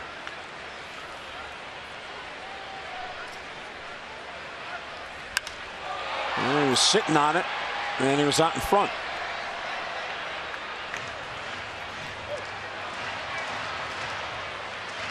Now, JJ's been squaring up a lot of baseballs here lately. And this one, he catches it out in front. Still the good head position.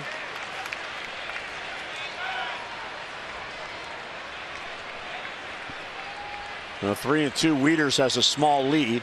He does not go, and it's fouled back.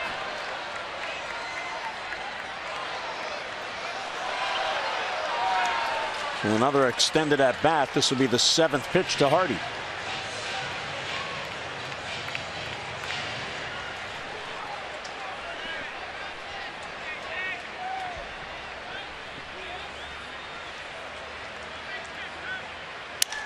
Little flare to left field, and that's going to fall in there for a base hit. The bat broke, and JJ's on. So how about that? His first at bat, he hits a blistering line drive, and he gets on with this. Well, nasty changeup. About as perfect location as you're going to see. And that one called strike a couple times. JJ Hardy protecting. Look at him reaching out there. You do what you can. You use your legs. He releases the bat a little bit early just to give him another inch or two. It's enough of the good part of the bat to find some outfield grass. So 2 on with nobody out in this 1-run game. And here is Schoop, who was called out on strikes his first at bat. John trying to break an 0 for 12.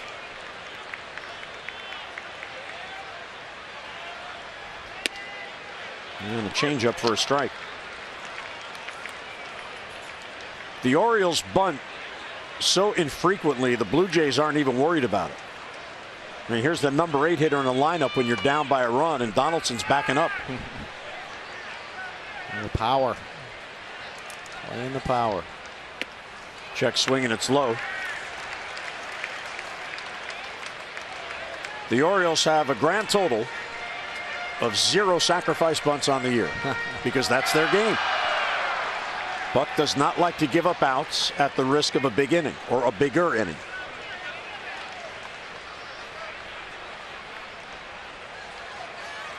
Check swing again, ball 2. Jonathan's knowledge of the strike zone has dramatically improved from last year.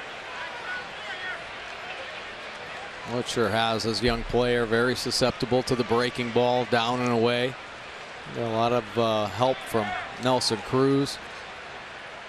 Kind of took him and Manny under his wing.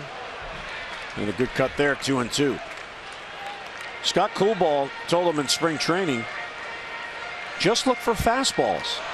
Until you have 2 strikes, look for a fastball because that's what you want to hit.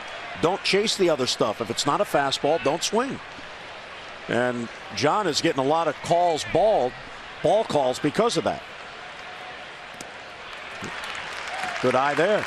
Yeah, great eye. Last year he might have chased that. Well, not in a rush. Younger players have a tendency to go and get the baseball. I heard Buck Showalter talking about Manny Machado having that great ability to let the game come to him. Stay back in the box, wait on the backside, see the ball, don't attack too soon. And he got him. Another changeup. So Schoop is down on strikes for a 2nd consecutive at bat. And that's a big one. Not the ideal spot. Elevated change and came in looking like a beach ball. And Jonathan Schoop comes uncoiled. Takes enough off. Come up with a big out. Estrada is in his 9th season, native of Mexico. He is 20th on the all-time list of wins by Mexican pitchers with 37. Giovanni Gallardo was 4th with 103.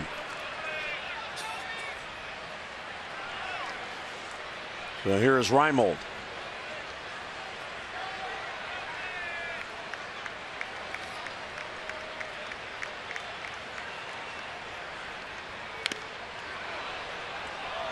On 1. Nice pass right there from Nolan. And Nolan's gotten off to a real nice start to the season with limited playing time. A big reason why his posture in the box. He stays tall. He trusts his eyes.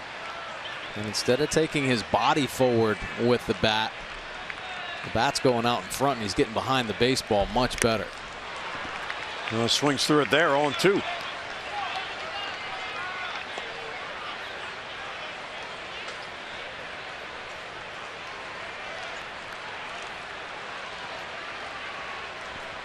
Wieters and Hardy. First and second and one down. A little bit low. The ball and 2 strikes on Reimold. Nolan called out on strikes his first at bat. Estrada now has 6 Ks.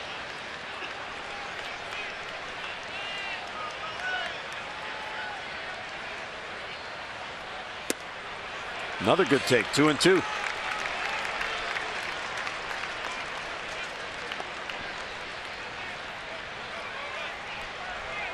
If Gallardo picks up a win tomorrow night in Kansas City, he will tie Ishmael Valdez for 3rd on the all-time list of Mexican pitchers. So Giovanni's really making a move.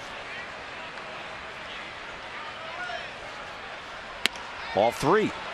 Gallardo had so many good years with the Brewers. He left the Brewers. He left as the all-time strikeout leader. So from 0-2 to 3-2 on Reimold.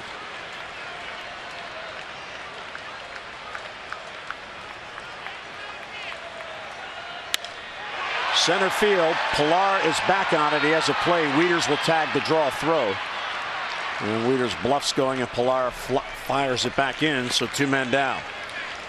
Well, fans, the day after the Orioles win and score 5 or more runs, you get 50% off regular menu pricing online orders at papajohns.com. Just enter the promo code Orioles5. Better ingredients, better pizza, Papa John's.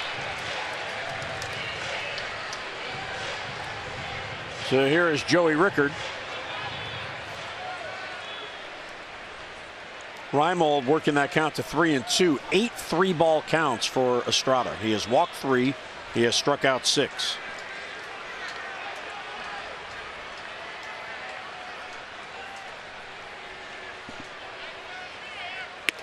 And a swing and a miss, 0-1. Going to look at our Jeep inside the numbers. Most infield hits on the year, and Joey Rickard with 5 now, trailing Adam Eaton by 1. A pretty impressive stat right there. Now Rickard willing to work that count, and we've seen many times when he gets to 2 strikes, he might expand a little bit, but he works himself out of the box, almost taking a full step. The momentum of his swing takes him through. He gets that contact, and off he goes. That first hit he got that tore the webbing out of Donaldson's glove, 86 miles an hour off the bat. And that was his 5th infield hit. And never left the infield. Upstairs, 1-2.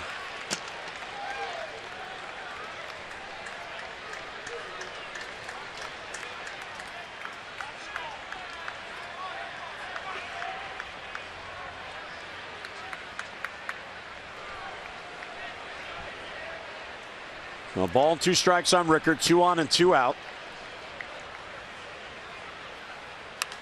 Popped up back this way. Look out, Bordy. I was only kidding. Come on, man. I don't have my protection up here. It's in your equipment bag heading to Kansas City. I saw you out there before the game today. Yeah. Flaherty was out there with you. Hey, these guys are always doing early work. Fun. They work hard out there every day. And he got him on a changeup. So Estrada gets out of another jam, and the Orioles have now left 6 through 4 innings. We'll head to the 5th, 2-1 Toronto.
Well, 2-1 game. Fans having fun on a Thursday night at Camden Yards, especially that guy.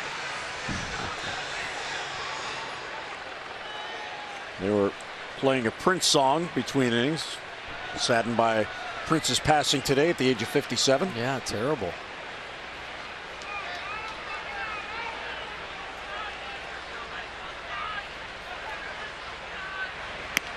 And it's outside, 1-0.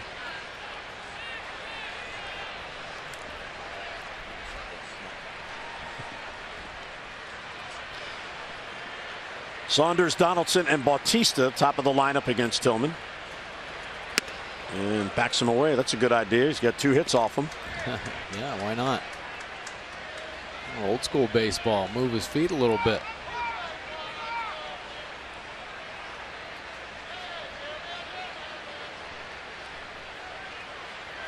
Well, Saunders with 6 hits in the series, 2 in each game.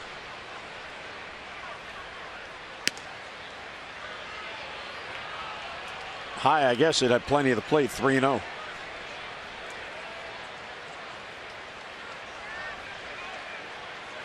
Tillman threw 38 pitches in the first inning. He faced 8 batters. There's a strike, 3-1. And over the next 3 innings, Mike, he threw a combined 40. So yeah, he really has settled in. It's nice to see both pitchers really almost identical in this ball game. Maybe flip-flopped a little bit. Estrada started out okay. Last couple innings, pitch count up. Into the shift. There's Schoop. And Tillman finally retires Michael Saunders. One away here in the Toronto 5th inning. Say on Sunday, May the 8th, your family has a very special opportunity to take the field at Oriole Park and create a lifelong Birdland memory. Tickets are on sale for a special pregame Mother's Day session of Catch prior to the game against Oakland at 1:35. Visit Orioles.com/catch for information on packages that include game tickets and on-field access to play catch at Oriole Park. Now, a portion of the proceeds will benefit the Orioles Charitable Foundation. For tickets and more information, as Donaldson hits it foul, get online Orioles.com/catch.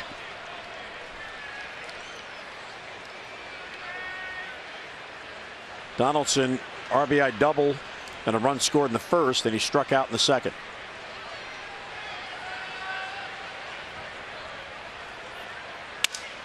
Weak pop-up, shallow left, long run in for Reimold. Nolan gets there, and he has it for the out, 2 men down. Well, Tillman, like Estrada, has found it, Mike. This is some gutty performance from Chris after that long first inning. It sure is. You love the way he's kind of settled in this ball game, cruising along right now. I mean, one big hit by Toronto in that first inning. It could have been a 4 or 5 run inning. But Tillman limited it to 2 runs and got his team off the field and up to bat.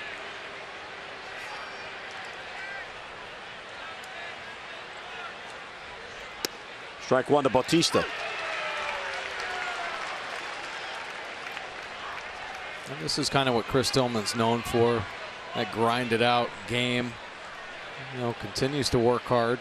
He's had some early exits, but I like the competitiveness to stay in here, and he's given his team a chance when it looks so bleak after that first inning.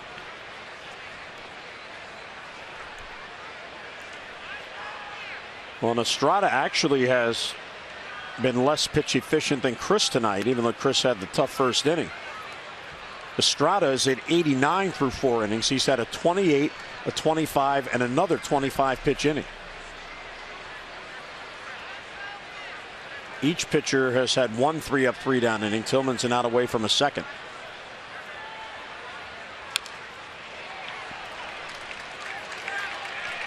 Now 2-2 on Bautista with 2 men down. Oriole fans really get on Bautista as he comes to bat. Remember what Reggie Jackson used to say back in the 70s at the peak of his popularity: they don't boo nobodies.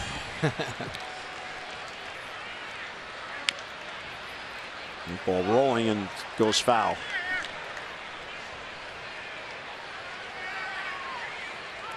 You never got booed because you were so nice and such a popular guy. All right, I got booed because I stunk. He gets booed because they don't like him because he's so good. I disagree. I watched you play all those years. Outside ball 3, another 3-ball count.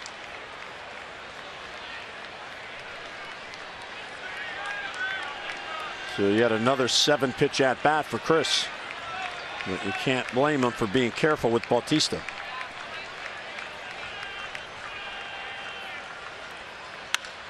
Right center field, that chases Reimold. Nolan will get there. And he's got it. So Tillman has his second 3-up, 3-down inning. Well, led to the bottom of the 5th are Honda do-ups, Manny Machado, Adam Jones, and Chris Davis.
Masson is brought to you by Southwest. Transparency, low fares, nothing to hide.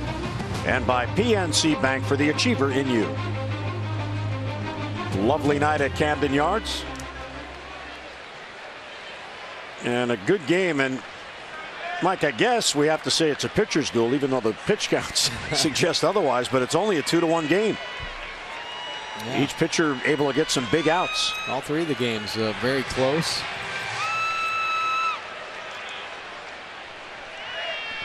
And I think what you're kind of seeing is, you know, some concerned pitchers going against 2 of the best lineups in baseball. Manny, first ball swinging, pops it foul back at the plate. Manny singled a drive in a run in the first and was robbed by Tulowitzki on a hard ground ball. Diving stop.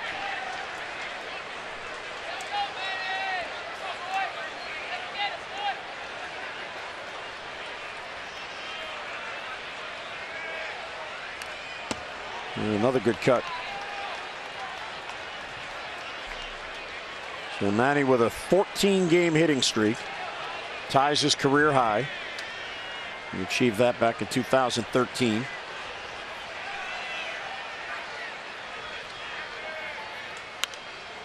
Good protective swing there to stay alive.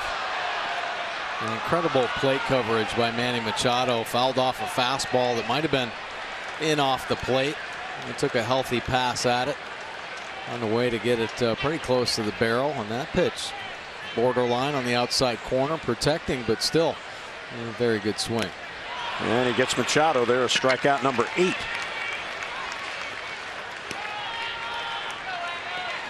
This pitch kind of backing up on Machado. It's his cutter, and it's just spinning. Sometimes that can be the toughest pitch in baseball. Hitters see a spin, they think it's going to drop down a little bit. That one just backed up to get Machado there.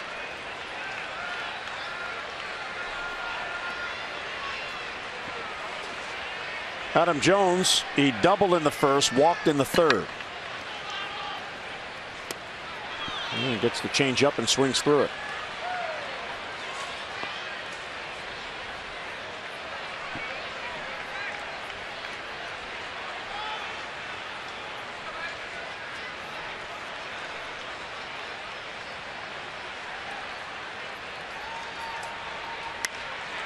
Fisted to shallow center, and second baseman Goins is going to call. And 2 men down quickly here in the 5th. Here's our PNC minor league report, brought to you by PNC for the achiever in you. Let's take a look at Yomar Reyes, 4th season with the Orioles. He's only 19 years old, youngest player in the Carolina League, and he's working a 4-game hit streak right now. 5 for 15, 333. Does have a homer, a couple RBIs during that streak. Now, last year hit 277 in 2 leagues. He started in the Gulf Coast League, moved up to Delmarva. And how about Reyes? Last year he had 5 home runs, 29 RBIs. Well, I remember when Machado back in 2013 had 51 doubles and 7 homers. The doubles translate to power. Well, the Orioles are impressed with Reyes. At a young age, he gained some weight shortly after turning pro, playing ball here in the States. And then this past off season, he went on a strict diet program and lost about 30 pounds, I guess. And we saw him in spring training. He looked pretty good. Oh, boy, he looked real good. He looks the part for sure. Yeah.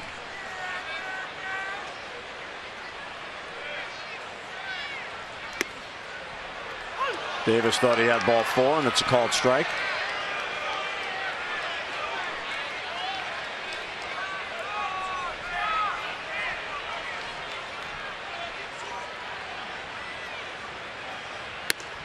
And there's ball 4 on the next pitch. Estrada has wanted no part of Chris Davis tonight. He's been up 3 times. He has walked 3 times. 100 pitches on the night. Yeah, not many pitchers do. And to Davis's credit, he's not helping him out by expanding the zone. So here's Trumbo. He has struck out twice. The first inning, it was on a 3-2 pitch.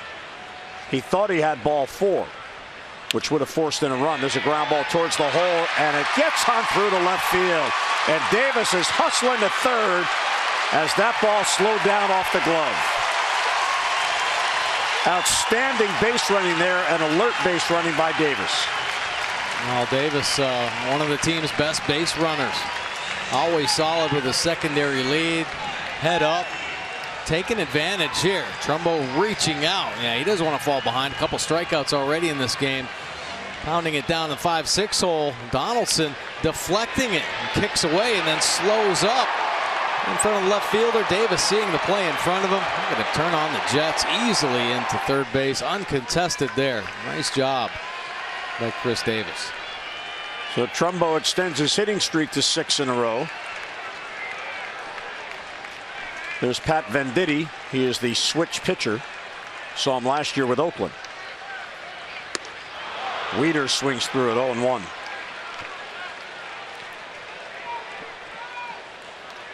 Orioles 1 for 7 with runners in scoring position. That was Manny's single in the first inning when Rickard stole second. The 1.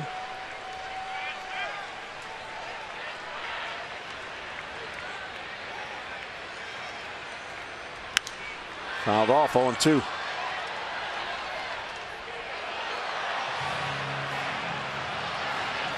Play to Wieters' strength. You go out there. The big man gets his arms extended. He can drive the ball to left field.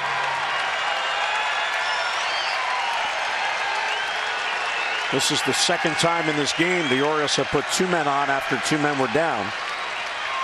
Estrada got out of that other jam in the 3rd. And he's ahead of Wieters 0-2. Check swinging a breaking ball. He went too far. Wieters upset with the call at Bolino.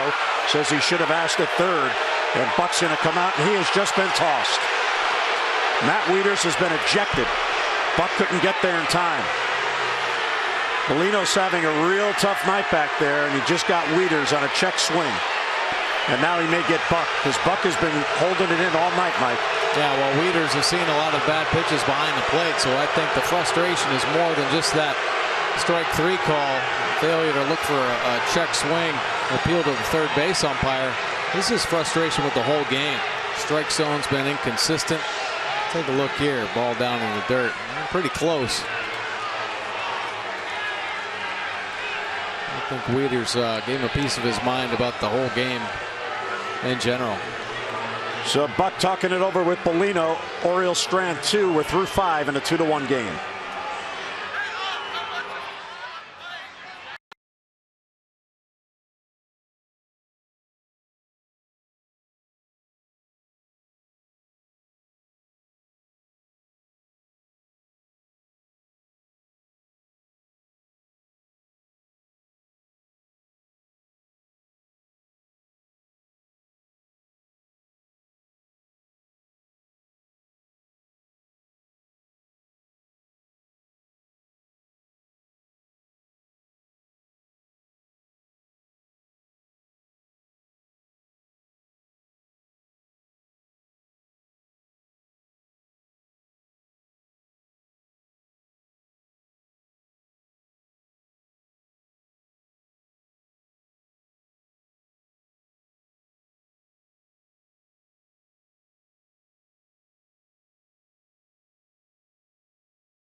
Ejected. The umpires gave him a long rope to voice his displeasure, and here's the call. Yeah, the check swing by Wieters, and home plate umpire Dan Bellino makes the call himself. Now, Matt Wieters upset about why not look down at third base, ask for a little bit of help. And I think he also let him know about some of the strike and ball calls during the game not working for Tillman. Buck Showalter in a piece of his mind as well. Caleb Joseph now into the ball game. Well, the frustration the Orioles with Bellino goes back to the first inning. It appeared that Mark Trumbo walked, which would have forced in the tying run, and there would have still been bases loaded, nobody out in the inning. Trumbo was heading to first, and he was rung up when Martin moved the glove by a foot. So it's been building since then. Oh, it sure has. And you kind of feel the tension. A lot of Orioles hitters turn around and have given Bellino kind of a quizzical look. Frustration can kind of build to take the bat out of your hands.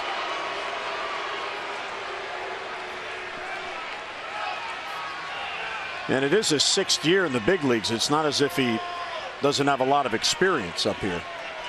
So here's Tillman back to work. He's at 92 pitches. And the O's still trail by a run. Strike to Encarnacion.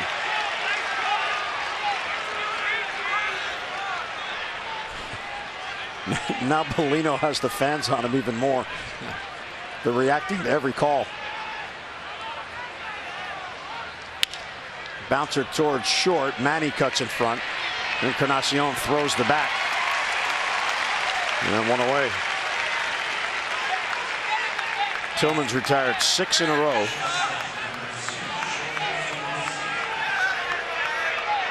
Tillman looking good. Staying aggressive in the strike zone. Hasn't had a walk since that first inning. 6 in a row and 11 of 12 he's retired. But the O's still trail by a run.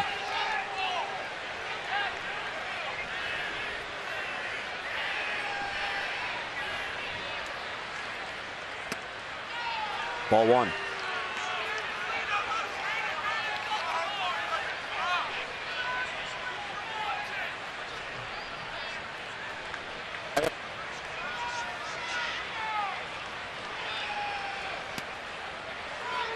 Two and 0 the count.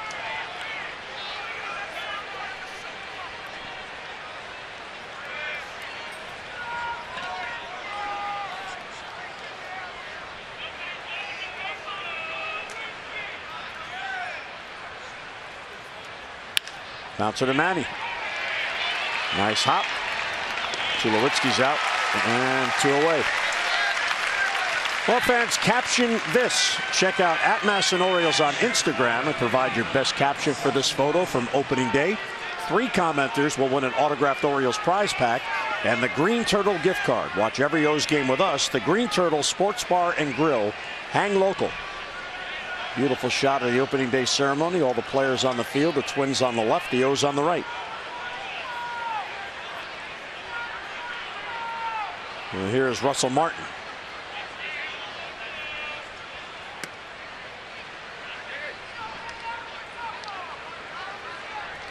TJ McFarland now getting loose. And there is Pat Venditti.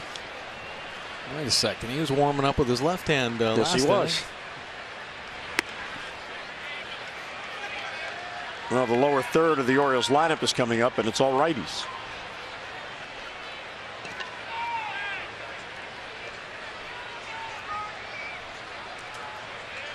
Well, 2-0 on Martin with 2 outs and nobody on. Here's the 100th pitch, and it's upstairs, ball 3.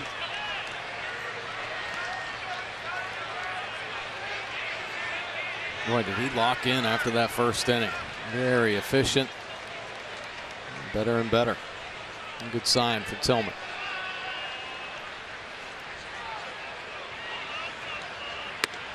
And there's a 4-pitch walk to Martin.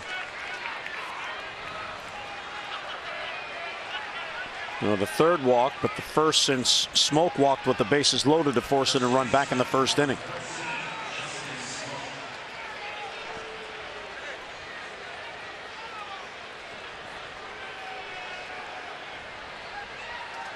Okay, Tillman's out distribution, known as a fly ball pitcher, but 9 ground outs in this ball game. That changeup coming up huge for the ground ball outs.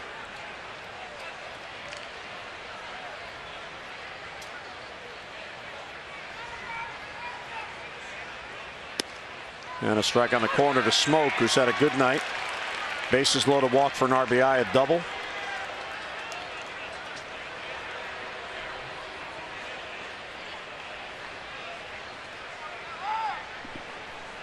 Shift is on against Smoke. Manny's the only infielder on the left side. Strike call, high strike.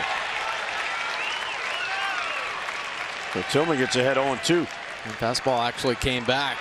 Caleb Joseph setting up on the inside corner, but 2-seam run. Comes back over the middle, just up to the top of the zone.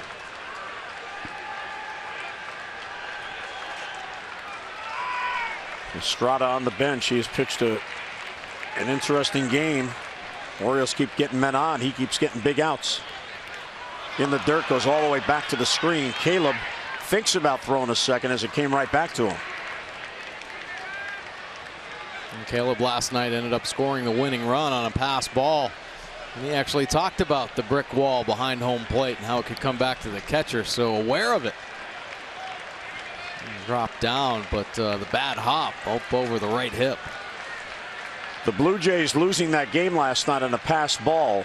First time that's ever been a win for the Orioles in their history, winning on a pass ball. Second time the Blue Jays have lost a game on a pass ball in their history. And he got him on a changeup. What a pitch and what a night for Tillman. Outstanding 6 innings complete in a 2-1 game.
this 3-game set. Division rival here. First inning, Orioles threatening, bases loaded, but Wieters, the 3-6-1 double play to get out of the inning. And here runners on. Trumbo with a strikeout to end the inning. Fourth inning, Rickard spooled on the changeup. Changeup has become a big pitch for Estrada and helped him get out of many jams. Another one here, check swing. Wieters, once you check down the third base umpire, that leads to an ejection. Wieters out of the game. Here you go, Blue Jays holding on to that 2-1 lead in the bottom of the 6th. Geico, 15 minutes could save you 15% or more on car insurance. Visit geico.com for a free rate quote. Marco Estrada out of the ballgame tonight. 5 innings, kind of labored his way through 6 hits, but only giving up the 1 earned run. 4 walks, 9 punch-outs. The pitch count up to 104. So here is Pat Venditti, the switch pitcher, will pitch right to Hardy. And he gets ahead 0-1. Take a look at Venditti's numbers. The fastball 48% of the time, and that breaking ball 52. He can move it around a little bit, and nothing real overpowering. Of course, very unique that he can pitch both right side and left side. The Orioles have just 1 left-handed bat now in the lineup, Chris Davis, with Matt being ejected. And the bench has 3 left-handed batters. Right into the shift. There's Goins. Hardy's retired and 1 away.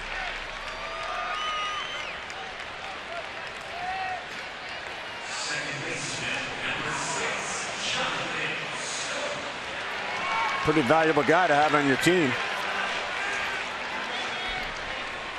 Yes, it is.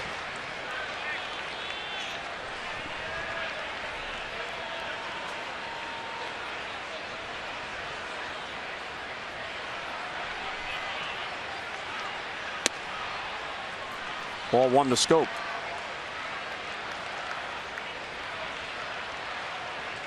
Venditti last year got into 26 games with the Athletics and went 2-2. His first major league experience. Oh, big breaking ball. See that kind of deception that he features, dropping down to the side, but doesn't really explode out of his hand. So the Orioles offense have to take the same approach they had off of Estrada, which is hard up the middle, stay back, get out in front, and he'll take advantage. The Athletics put him on waivers. They were trying to get him off the 40-man roster, and the Blue Jays claimed him. That's how he ended up in Toronto. That was a nice defensive swing. I love those kind of swings. I mean, knowing what you have to do, you be patient as possible. There's the interchangeable glove. Now, does he have the autograph on both sides so it's even? Good question. In the dirt. Pitched in college at Creighton. That's a pretty good college program.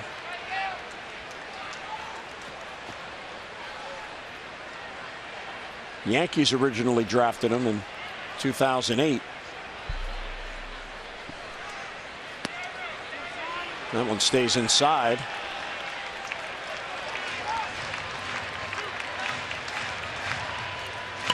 So Scope about to see the 7th pitch in this at bat, batting with 1 out and nobody on. Line drive, pulled and foul. They keep staying with that breaking ball. And the risk is you might hang one. Yeah, pretty tough to square it up.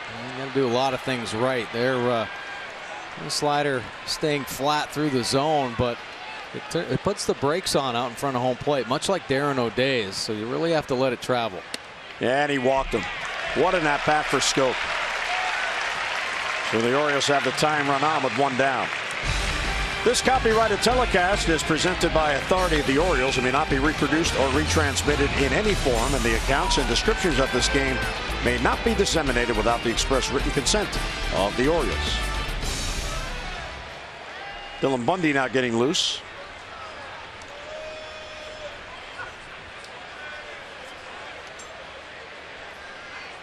Here's Reimold, who was called out on strikes on a 3-2 pitch and then flied out to center field, and Venditti gets ahead 0-1.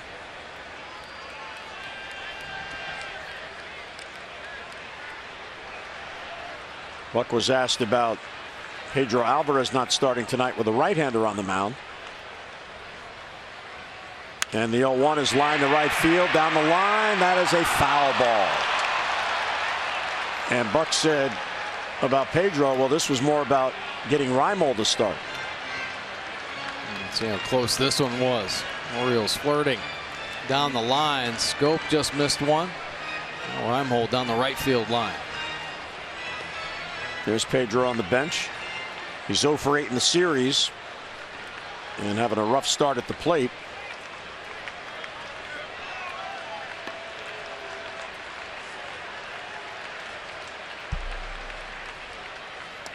Good take.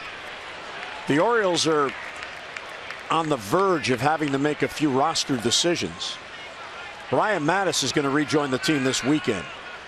Buck said likely Saturday, possibly Friday. So if Matusz is added, someone from the bullpen has to be removed. 1-2 pitch is a called strike 3, and now Reimold upset at that call of Bellino. There's no way that this pitch ever touched the plate. Reimold arguing about it going around that inside corner.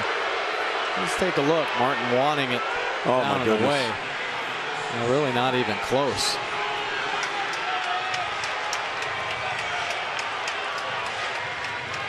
It's frustrating for sure.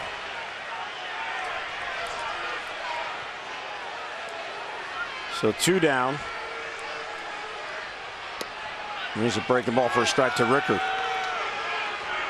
Supposedly the umpires are evaluated, but you never see any umpires leaving. I don't know what they do in the evaluations, because the next year they're all back. Line drive for Rickard. There's a base hit. So that'll get Schoop to second. Joey has a multi-hit game. Pretty impressive swing on this slider. So seeing the at-bats prior to his, he's able to see what he has to do to get on the slider. Look at the head position there. And waiting on it to break back across the plate, and drops the head. So Joey 2 out of 4 with a couple of singles. And here's Manny, a chance to get this game tied or better. But again, there's 2 men down.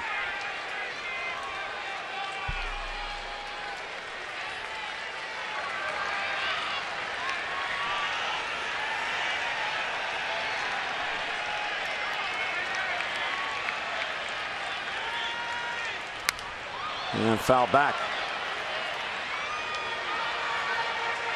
You know, and the thing about the umpires in their evaluation, if you look at it from the player standpoint, we were just talking about it. Somebody is going to go to the minor leagues by Saturday because Matusz is coming back. Right. So that means at that moment, that player's not one of the best 25.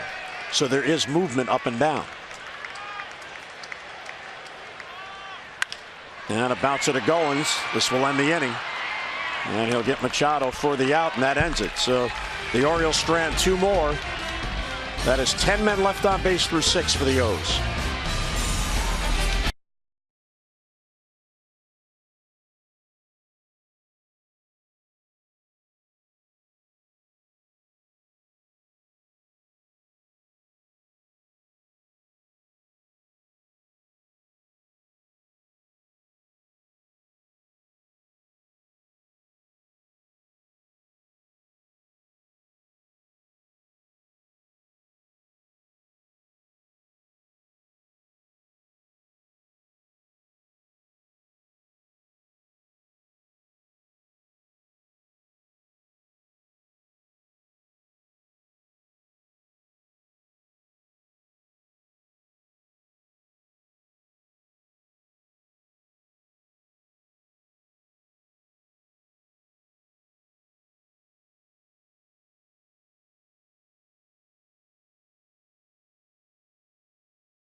Trouble early on, but he settled in and dominated.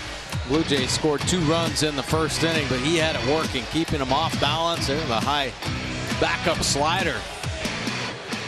He had Martin 6 innings of work, scattered the 4 hits and 2 earned runs coming in the first inning, and 3 walks to 4 punchouts. 105 pitches thrown when it didn't look like he was going to get out of the first inning. He gives way to Dylan Bundy. Take a look at his pitch arsenal. The fastball 69% of the time, mid-90s with that. The slider and curve, and a good change. 193 earned run average early part of this season. Ball 1 to Kevin Pillar. The opponent's hitting .313 overall. Number should come down for Bundy. Hopefully. Been throwing the ball well. Foul back the other way. Let's get a look at our Coons.com leaderboard, brought to you by Coons.com. Over 2 million vehicles sold and counting. And most innings pitched by bullpens this season. The A's, Red Sox leading the way, but they're the Orioles, and it's been a concern for a number of years now, overworking this Orioles bullpen. And a little brushback pitch right there. And Buck Showalter almost daily talks about the pressing need for starters to get deeper in a ball game. A good job by Chris Tillman to get the full 6. And take a look at this offering. Look at the hips brushing Pillar off the plate. That's how you move the feet.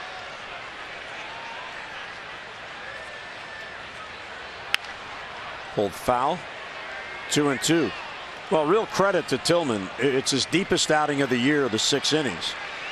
And even though he would like to go 7 or 8, when you throw 38 pitches in the first inning and then get through 6, that's an outstanding outing. Yeah, it sure is. I mean, the adjustment he had to make. Now listen, he walked 2 batters in that inning. He hit a batter in that inning. And he got him. So Bundy, nothing but power in that at-bat. Moved Pillar's feet, and he got him to chase a pitch outside. Yeah, you think that pitch that knocked him down had an effect? I think so. How about this swing? Chasing a pitch about a foot off the plate. Very uncomfortable swing there from Pillar.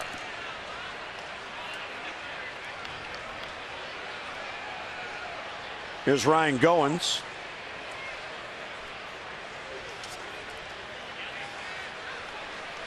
Bundy got in the game last night and faced 2 batters to end the 7th. He walked Tulowitzki and then got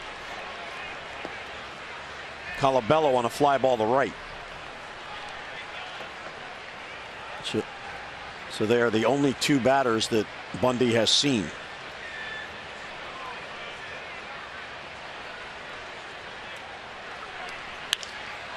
Center field, that chases Jones. And he's got it for the out and 2 men down.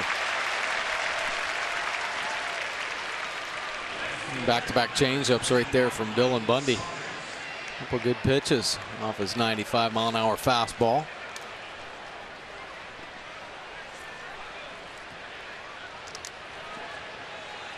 So 2 down. Here's Michael Saunders.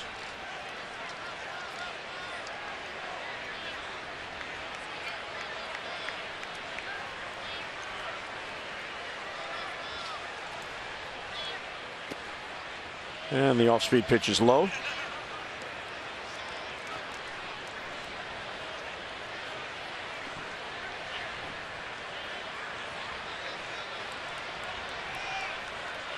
So Bundy being used in several different ways early on. Last night it was to come on and end an inning when Brad Brach was in a 2nd inning of work and had allowed a run that tied the game.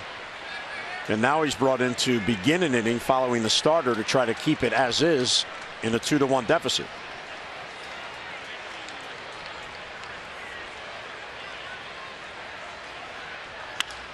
And center field again. Adam Jones gliding to it. Tells Rickard I have it, and he does. So a 3-up, 3-down inning for Bundy. 7th inning stretch. Our Chevy do-ups. Jones, Davis, and Trumbo. Birds down by a run.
Masson is brought to you by Ocean City, Maryland. Let us show you a good time in Ocean City, Maryland. Book now at OCOcean.com.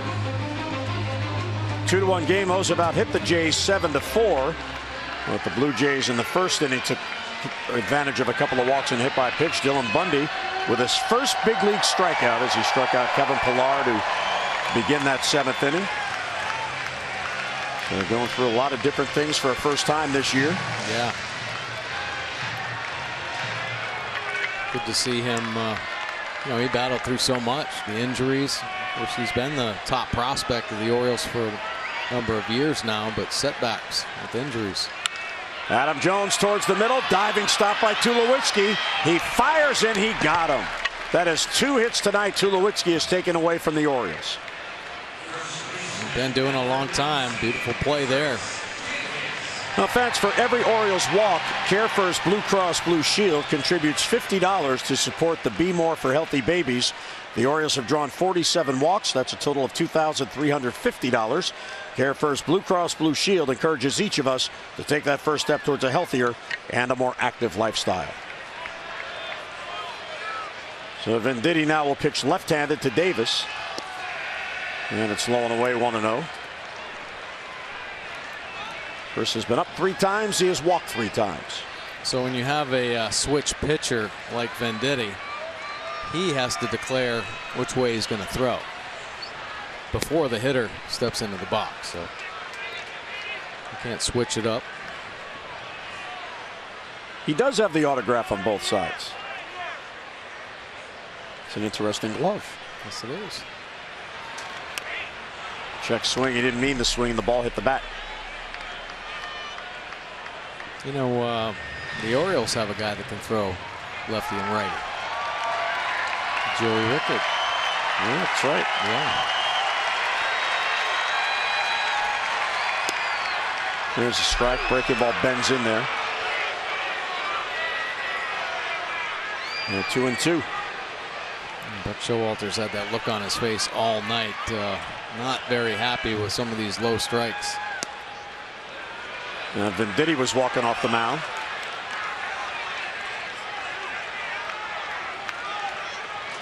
So full count on Davis, batting with 1 down. Not sure where Venditti was going. There's only 1 out.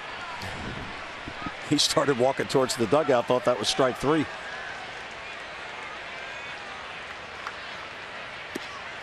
And there's ball 4.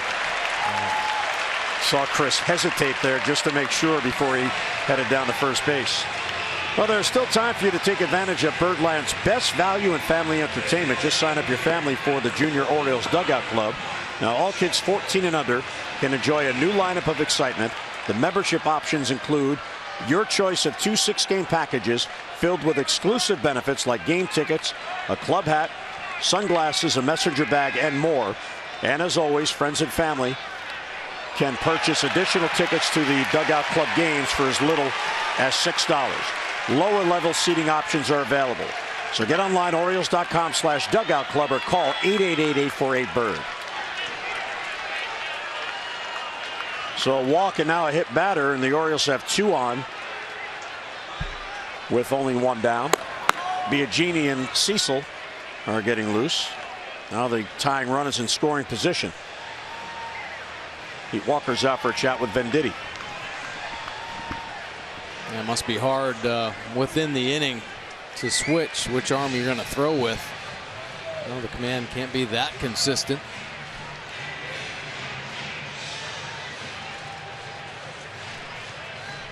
So with Caleb Joseph coming up for his first at-bat, Venditti will put the glove on the other hand and pitch right-handed. Darren O'Day now getting loose to pitch the 8th. Should the Orioles get the lead. The Orioles are 1 for 9 with runners in scoring position in this game, and they are 0 for their last 8. Birds have left 10 men on and trail by a run. Fastball for a strike, 0-1. Orioles getting plenty of opportunities in this game, and many nights they just don't get that many chances.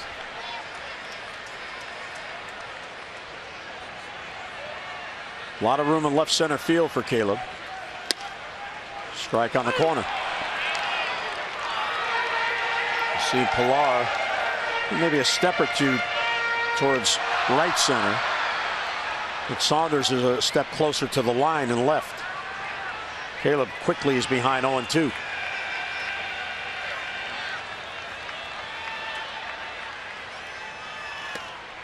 And that's low. Good take. I really have to keep that front side closed on the slider. And Darren O'Day likes to throw that sidearm slider. He'll start it at the front hip as well, but he generally works it on the outer edge, get hitters to reach for it. And Venditti starting it right at the right-handed hitter. Line drive to right field and a base hit for Caleb Joseph. Davis will be held. He had to make sure that ball would fall in. So Caleb, what a job there, down in the count. And the Orioles have the bases loaded and only one out. That's a great piece of hitting from Caleb Joseph. Look at the front side staying closed. Yeah, he was conscious of it. That's a good fastball located right on the outside corner, maybe just off the plate, but he squares it up. Dickerson with the hold on Davis after the liner to right. So the Orioles have the bases loaded. This will do it for Venditti. And a pitching change here in the 7th. Birds trying to get this game even.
Dominant lefty for a number of years now for the Toronto Blue Jays. Always used to the high leverage situation. See his pitch arsenal, the fastball 42% of the time. Still good in the low 90s. The breaking ball, his bread and butter pitch, that big curve. And then a change to go along with it. 8 games this year. And a couple losses tacked on. A 4.26 earned run average. So start. See the righties 267, lefties up to 300. Almost about the same amount of at-bats. See the inherited runner stranded, just 33%. So the Blue Jays are looking for a ground ball to turn a double play. Hardy's just trying to get Davis in from third to tie this game. Upstairs 1-0. The Orioles have loaded the bases on a walk, a hit batter, and a single.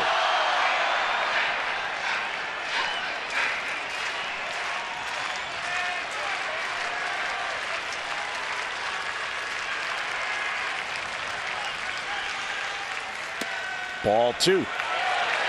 So the Orioles are now 2 for 10 with runners in scoring position, but Caleb's hit did not drive in a run. They hit it hard and tough to get a read. That line drive kind of stayed up there a little bit longer. A little hesitation in base runners. Foul back, 2-1. JJ 4 for 13 head-to-head against Brett Cecil, the University of Maryland alum. Back home in his home state. He's had some good years at the back end of that Jays bullpen. Yeah, what a mainstay. You don't see many guys sticking with Line drive towards center field. Pilar is back on it, and he makes the running catch. Davis tags and scores to tie it, but what a play by Pilar. He just saved a bases-clearing double. So Hardy delivers, and it's an even game at 2. Well, Davis able to finally score after 4 walks. Great swing here by J.J. Hardy, covering it in the right center field gap. Pilar got burnt deep earlier in the ballgame by Adam Jones, but he closes on this one, making a nice play. And then just gets it back in the infield as quickly as possible. That sac fly ties it up. Jonathan Scope now, the other runner's held. Bouncer towards third. There's Donaldson. He'll go to second for the force on the sliding Caleb Joseph, in the inning ends. But the Orioles finally get that elusive run. The Hardy sac fly has tied the game 2-2 as we head to the 8th.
The Birds will open up a 6-game road trip with the first of 3 in Kansas City. In game 1, Yovani Gallardo takes them out against Chris Young. Our coverage on MASN 2 begins at 7:30 with those extra presented by Jeep, and then game coverage at 8 o'clock. We've got all the access you need right here on MASN. Now let's take a look at the Royals this season, 9-5, half game back of the White Sox in the AL Central.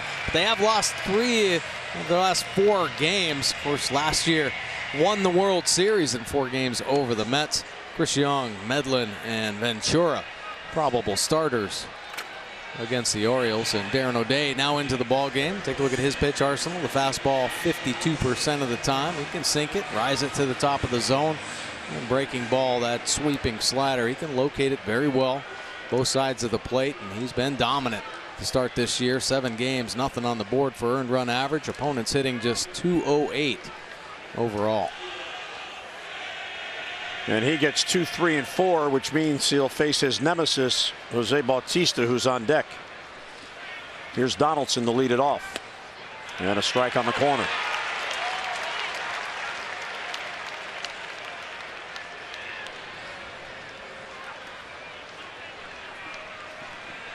Darren working in back-to-back games.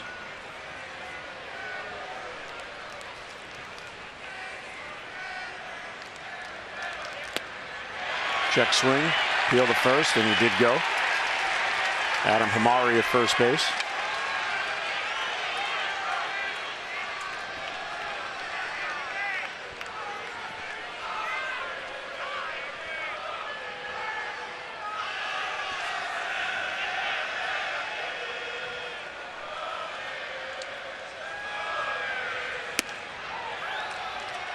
One and two.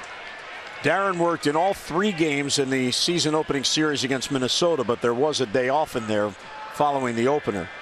So this is the first time since then that he has worked in back-to-back games. Yeah, I think after that first week, Buck a little concerned about the bullpen right out of the gate. Doesn't chase 2 and 2.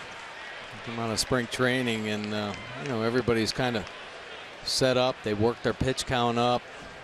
They've gotten their bodies used to getting up and down, and you just jump right into the fire. And you really have to try to plan things out, believe it or not, for 6 months with your bullpen. Fights it off to stay alive. Real good breaking ball. Donaldson is 3 for 11 against O'Day.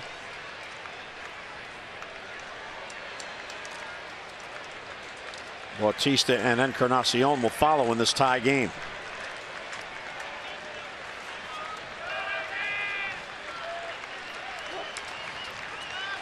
So the starters each with a no decision. Steam in control now of the bullpens.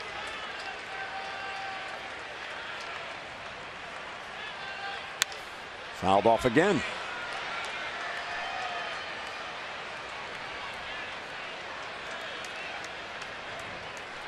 Donaldson not getting out in front of the fastball, really backing it up a little. Doesn't want to get burnt on a slider. And O'Day working that outer third.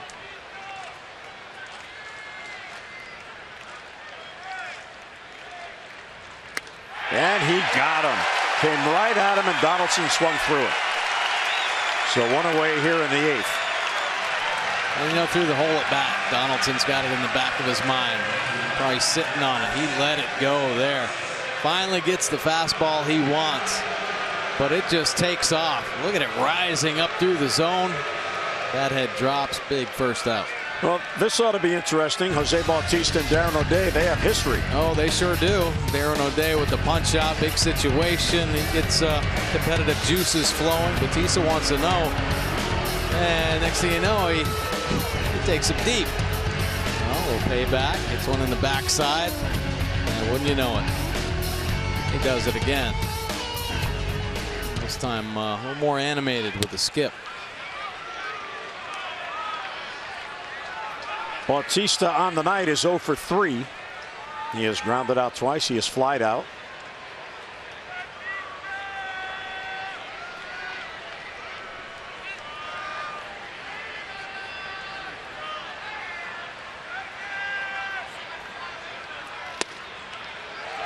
Wow, good pitch.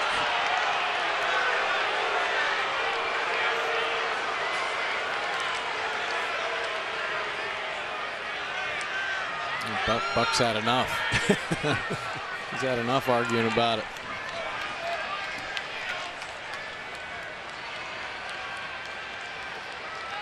Orioles have the shift on against Bautista.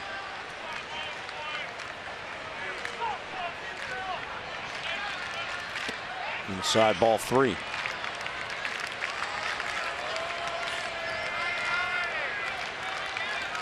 Toronto has had in this game just 3 base runners since the first inning. First inning, they set 8 men to the plate, scored 2 runs on 2 hits, got 2 walks and a hit batter.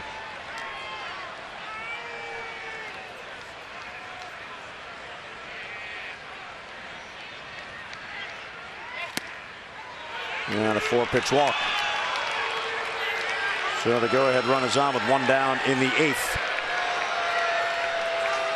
Well, fans, you can follow Orioles baseball live with the MLB.com at-bat app. Stay up to the moment at any moment with Game Day. Live game video highlights, StatCast, news, and more.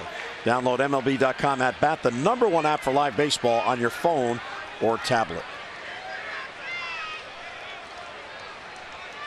John Gibbons is yelling something. I'm not sure what. He can't be mad at Bellino. He just got a 4-pitch walk. Right.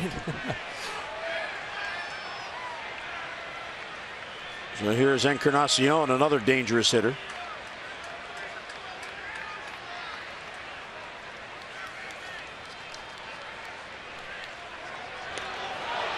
Just got back.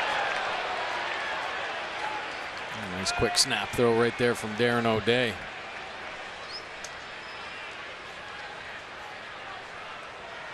Bautista usually does not try to steal bases, but you wonder with this rivalry with O'Day if he'll try to steal second base to kind of stick it to him.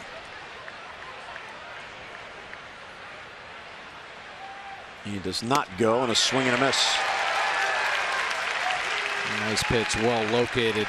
Yeah, Batista's kind of got that edge about him. Rub him the wrong way, and he'll try to do something to put it back in your face. Last year, he tried to throw Delmon Young out at first base and ended up messing up his arm for about 3 months. So maybe he'll think better about trying to steal base here. They need him healthy. Swing and a miss. Now, Encarnacion has struggled against O'Day, 2 for 15 in their head-to-heads.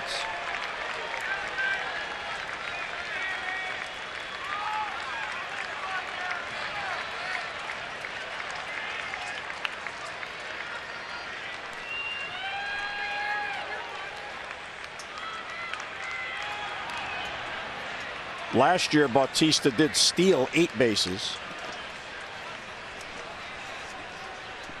Yeah, I think Batista's the type of guy that's going to steal when you're not paying attention to him. So Darren O'Day, a couple throws over. Maybe catch him leaning a little bit, but if a pitcher just gets into a rhythm and falls into a tendency with the time, those are the type of guys he'll steal off of. Weak ground ball foul. So Encarnacion has life. Encarnacion has walked.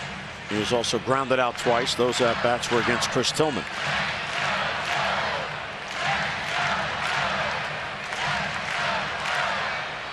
Bautista, 1-out walk. He's the go-ahead run with 1 down here in the 8th inning.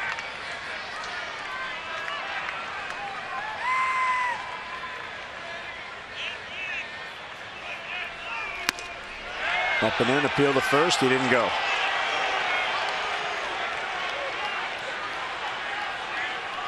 Take a look, this fastball riding up and in, and Encarnacion holds it up, and then everybody wants to check. See what Wieters did? They said, hey, you got to ask for some help, point down. Well, you see the effects. Caleb Joseph, Bellino, and Encarnacion pointed down first base. Encarnacion does it all the time.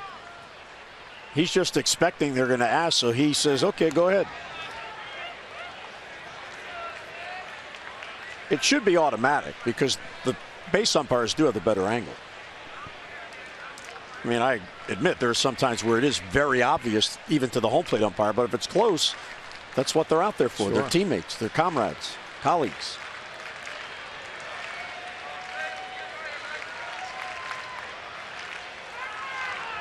Struck him out. Oh, Encarnacion had no chance on that pitch. 2 men down. Darren O'Day had him nibbling a couple pitches earlier. This time he gets him to bite. Yeah, that's a full swing for sure. And the high fastball can't hold up. A little too late. He actually pointed down on that one, but half jokingly.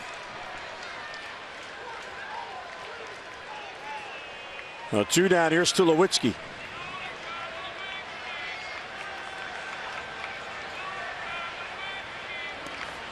Bautista decreased his lead that time. He was only 2 steps off the base, so able to get back in standing.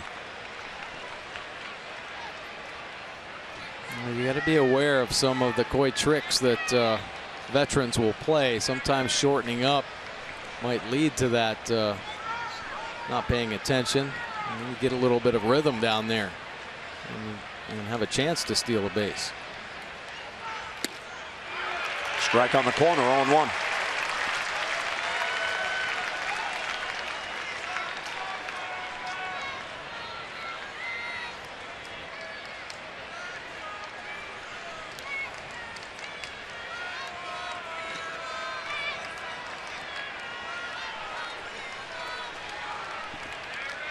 Two-2 game, 8th inning. Upstairs with a fastball, 1-1.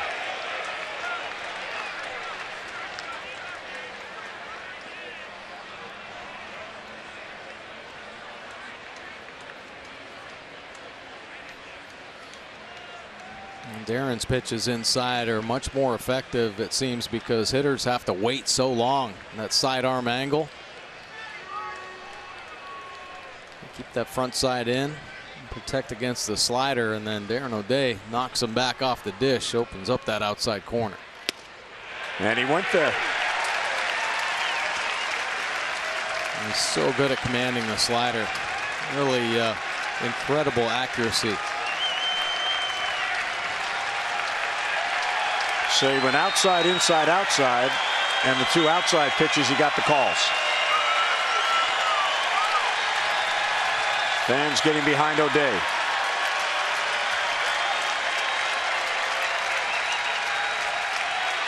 And just as O'Day was about to come set, Tulowitzki stepped out.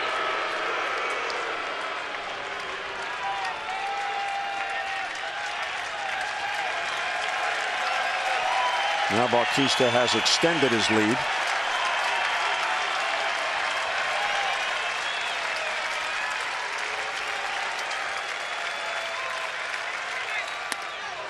Two and two.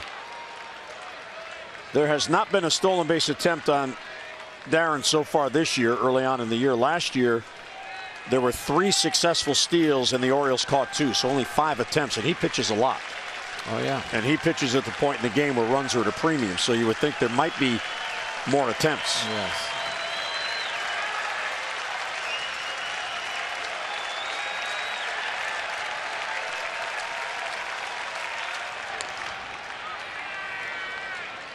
That time Bautista had decreased the lead, so he got back easily.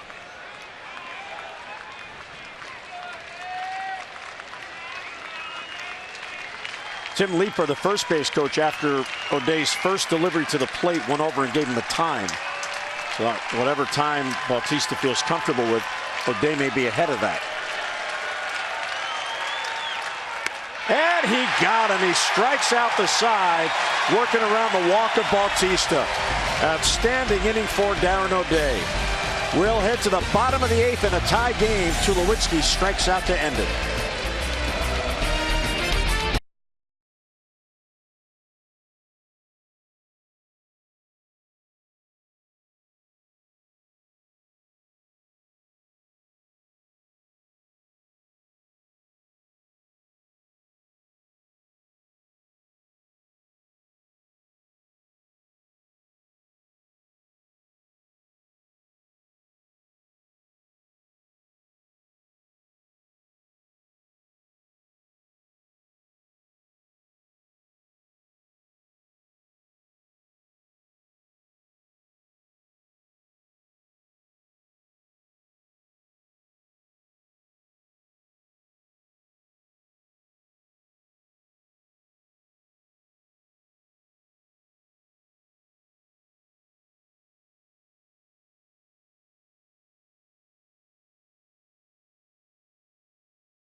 Earlier in the game, it's Miller time, brought to you by Miller Lite. Well, Manny Machado comes in this game with a 13-game hit streak. How about 14, tying a career high with a base hit up the middle. Tack on an RBI on the end. This is the first inning of the ball game. Manny Machado's been impressive, well over 400 during this streak, and you see him climbing the ladder. Davey Johnson back in '71 had the longest hitting streak to start the season at 17. Boy, Manny's swinging it. He definitely got a shot to catch Davey. Man, I've been here for 6 of those. Yeah. Reimold fouls it off. Cecil stays on. Jay's pen is quiet at the moment. Nolan has been called out on strikes twice and flied out. He is 5 for 14 against Cecil. Swings through it 0-2. Pretty nice cutter right there. I mean, primarily fastball curve, but we'll mix in that cutter and change. Just keep hitters honest.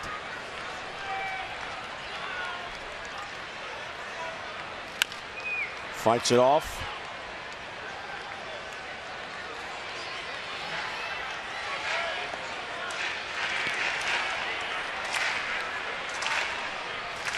Deep inside the numbers. Here's a look at the box score. Rickard, a multi-hit game. Chris Davis, that's a little misleading. He's been on base all 4 times with 4 walks. Bottom of the lineup, 0 for 6 combined.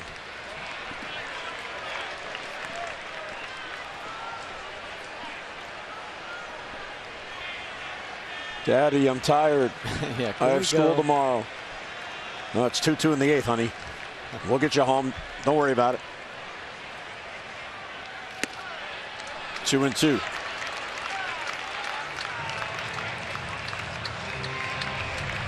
There's Zach getting ready for the 9th, either for a save or to keep it tied. Who's trying to scratch out a run here. Another youngster with good seats. Right to Smoke at first base. So 1 away in the Oriole 8th. That ball had a lot of movement on it. Reimel tried to barrel it up and it came down near the fists. Yeah, that cutter. Back to the top of the lineup, and here's Joey Rickard.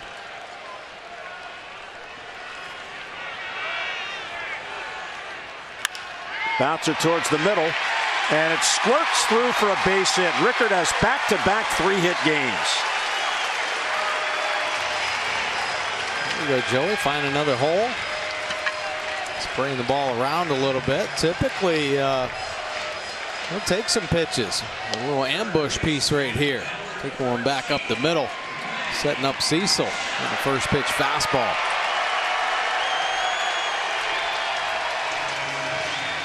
Rick Dempsey on O's Extra coming up. I guarantee he's going to call that a Ken Singleton special. Demper said Singleton led his team with more base hits like that. Those 9 hoppers up the middle. Yeah. But they all count. Sounds like he's jealous. Couldn't find a hole, right, Demper? I know that feeling. So here's Manny. And a bouncer foul past Bobby Dickerson.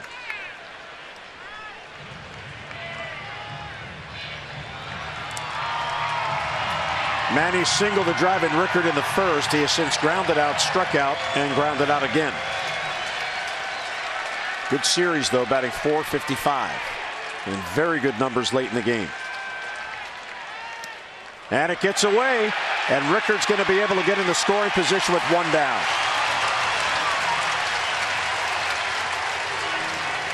Well, the Orioles capitalized on a pass ball last night here. The cut fastball that Martin can't hang on to. Right off the top of the web. And see Joey Rickard, a little hesitation, and then easily in the scoring position.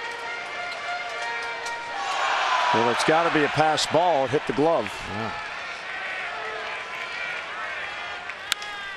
Popped up, shallow right, long run in for Bautista. Still coming, doesn't get there, and it's in for a base hit. Rickard rounding third, he's coming to the plate. He will score, and the O's have the lead. Outstanding base running by Joey Rickard on the bloop by Machado. And the O's lead it 3-2. And put the ball in play, good things happen. Take a look at this ball. Joey Bautista misplays it. He doesn't have a shot at this. You got to stop this run from scoring. Stay on your feet and keep it in front. You saw Joey just kind of bouncing down the line. And that ball hit the grass. He was off and running. Nice read there by Bobby Dickerson, sending him the whole way. So for a second consecutive game, a pass ball leads to a tie-breaking run. Yeah, taking advantage of a couple miscues. It's still only 1 out, and Machado's in scoring position. Here's Adam Jones, who has swung the bat well tonight. Fouls it back 0-1. So now Britton will come on for a save situation. Martin, Smoke, and Pilar are the batters due up because O'Day got through the heart of the lineup without allowing a run.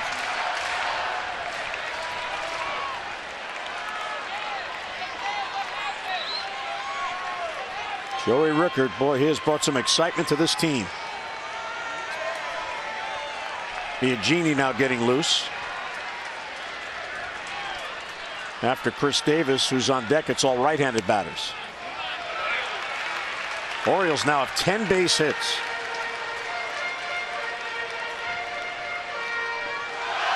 Bucks team finally able to get a big hit to get a man in, and it was a bloop. Yeah, they'll take it. Tough pitcher. You do what you can. You battle. Check swing and appeal to first. He didn't go.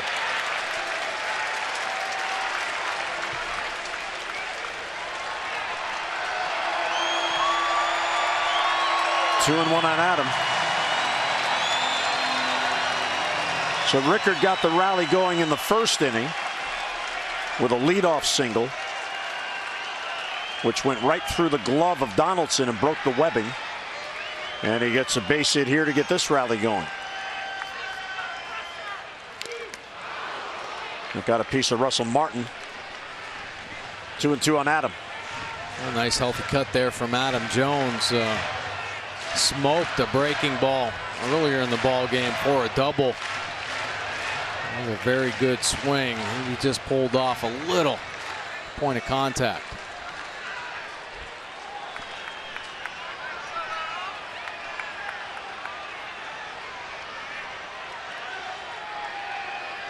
Adam 2 for 3 tonight. Excuse me, 1 for 3. He is 2 for 9 in the series.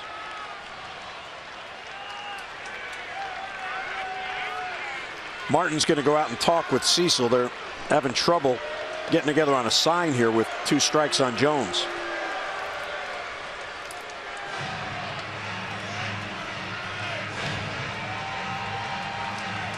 Showalter talking with J.J. Hardy there. Buck works the bench. Oh, yeah, absolutely. He has his spot there in the left corner, but he's up and down the bench all game. It keeps guys engaged as well. Ball 3.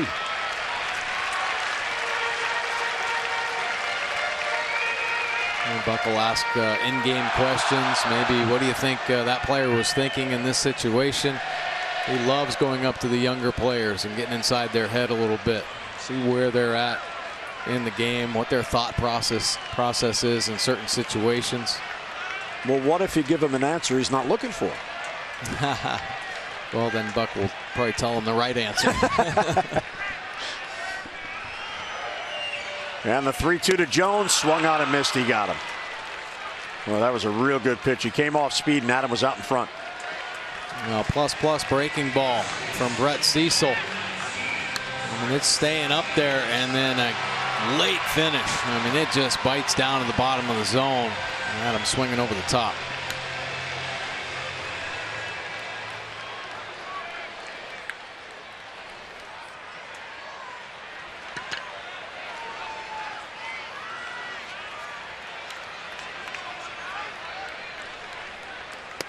Strike 1 to Chris Davis.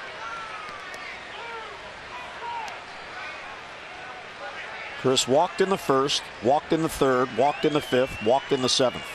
And in the seventh, he scored on the sac fly by Hardy.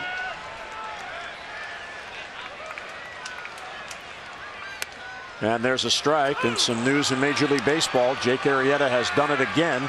He has pitched a no-hitter against Cincinnati. He walked 4, struck out 6, 11 ground ball outs. Second no-hitter of his career, and he did it on 119 pitches. Cubs won that game 16-0. Strike 3 call. Chris flips the bat, and the inning ends. But the O's do scratch out a run. Zach Britton getting set to come on. Rickard scored it. 3-2 O's.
Orioles Baseball on MASN is brought to you by Southwest. Transparency, low fares, nothing to hide. Well, the O's are 3 outs away from getting the rubber game and winning this series. And what a game for Joey Rickard. 3 hits, 2 runs scored, a stolen base, and moved into scoring position on a pass ball. So here's the closer, Zach Britton, to try to earn the save. Yeah, Zach Britton, his pitch arsenal, pretty basic. Here's the fastball, hit it if you can.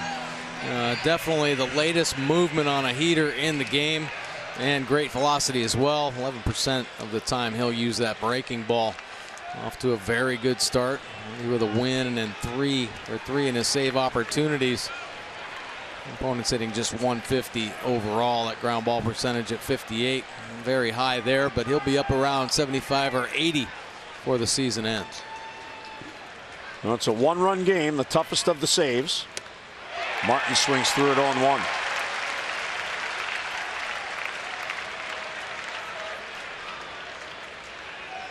Martin has been hit by a pitch, he has walked, and he has struck out. I'm talking about Joey Rickard, the spark plug, right? A couple runs scored and 3 hits, but how about the one he took away, taking Tulowitzki's home run? Yep. Back in that first inning when Toronto sent 8 men up and settled for 2, stranding the bases loaded. Chopper towards third, tough play for Manny. He's going to let it roll foul. Very smart decision. Even with the catcher running, he would have no shot. Yeah, he's done that a couple times this year. And he probably the best in the business at the slow roller. Incredible at barehanding if he uses his glove. Very quick transfer, accurate arm. But just the knowledge of the game, knowing the pace of the ball, the speed of the runner, the spin of the baseball, he lets that one go. Both times he's done it this year, it has worked out. Ball has gone foul.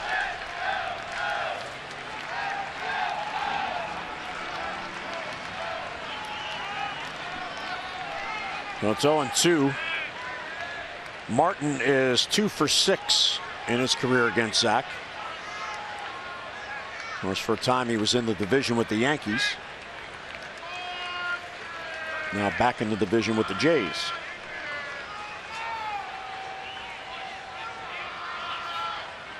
And he got him. Nasty, nasty sinker. Well, pretty good group of pitches here. See the pitch track. First pitch, second pitch, third pitch, all in the same area. Incredible movement as well. And visit MASNsports.com/CareFirst and vote for tonight's CareFirst Live Fearless Player of the Game. Live Fearless with the name trusted for over 75 years. CareFirst Blue Cross Blue Shield. Joey Rickard will get some support. How about Manny Machado? How about Chris Tillman? Yeah. Darren O'Day. All kinds of heroes in this game. Did a good job. Close ball game. Just one of these grinded out games. Couple mistakes by the Blue Jays, and the Orioles were able to capitalize. And pass ball, and then Batista out in right field. Misjudging that fly ball. Not that he could have caught it, but he could have kept it in front. Ball and a strike on Justin Smoak, batting right-handed.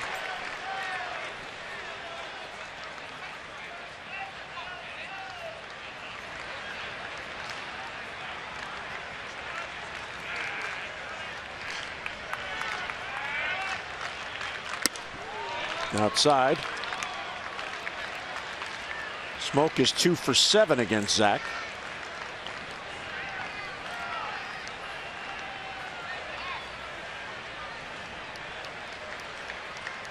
Zach is working in back-to-back games. Mark Trumbo looking eye. Hey, Brian Mattis is there.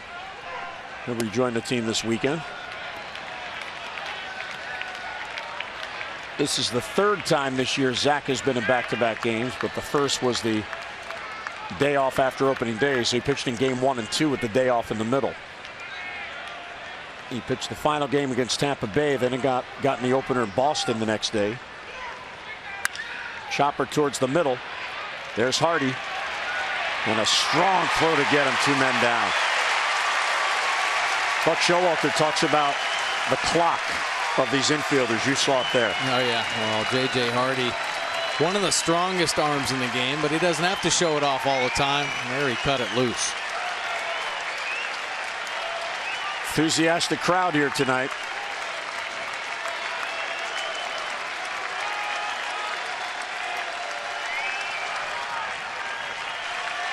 A lot of the fans are talking about Orioles magic returning because of the way this season has started.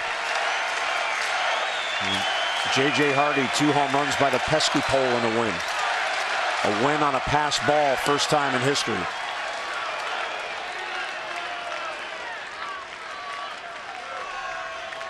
A Rule 5 kid. 3 hits, stolen base, moves up on a pass ball, scores a go-ahead run. I wonder, we could probably find this out. When is the last time the Orioles got tie-breaking runs in back-to-back games as a result of a pass ball being involved? Because pass balls are rare. They sure are. Last night it got the game winner in. Tonight it got the go-ahead run into scoring position. Swing and a miss.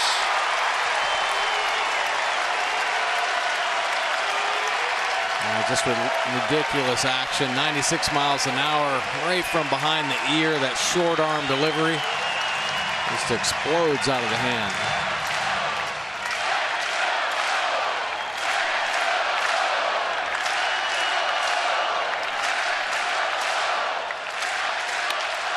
Little cue ball.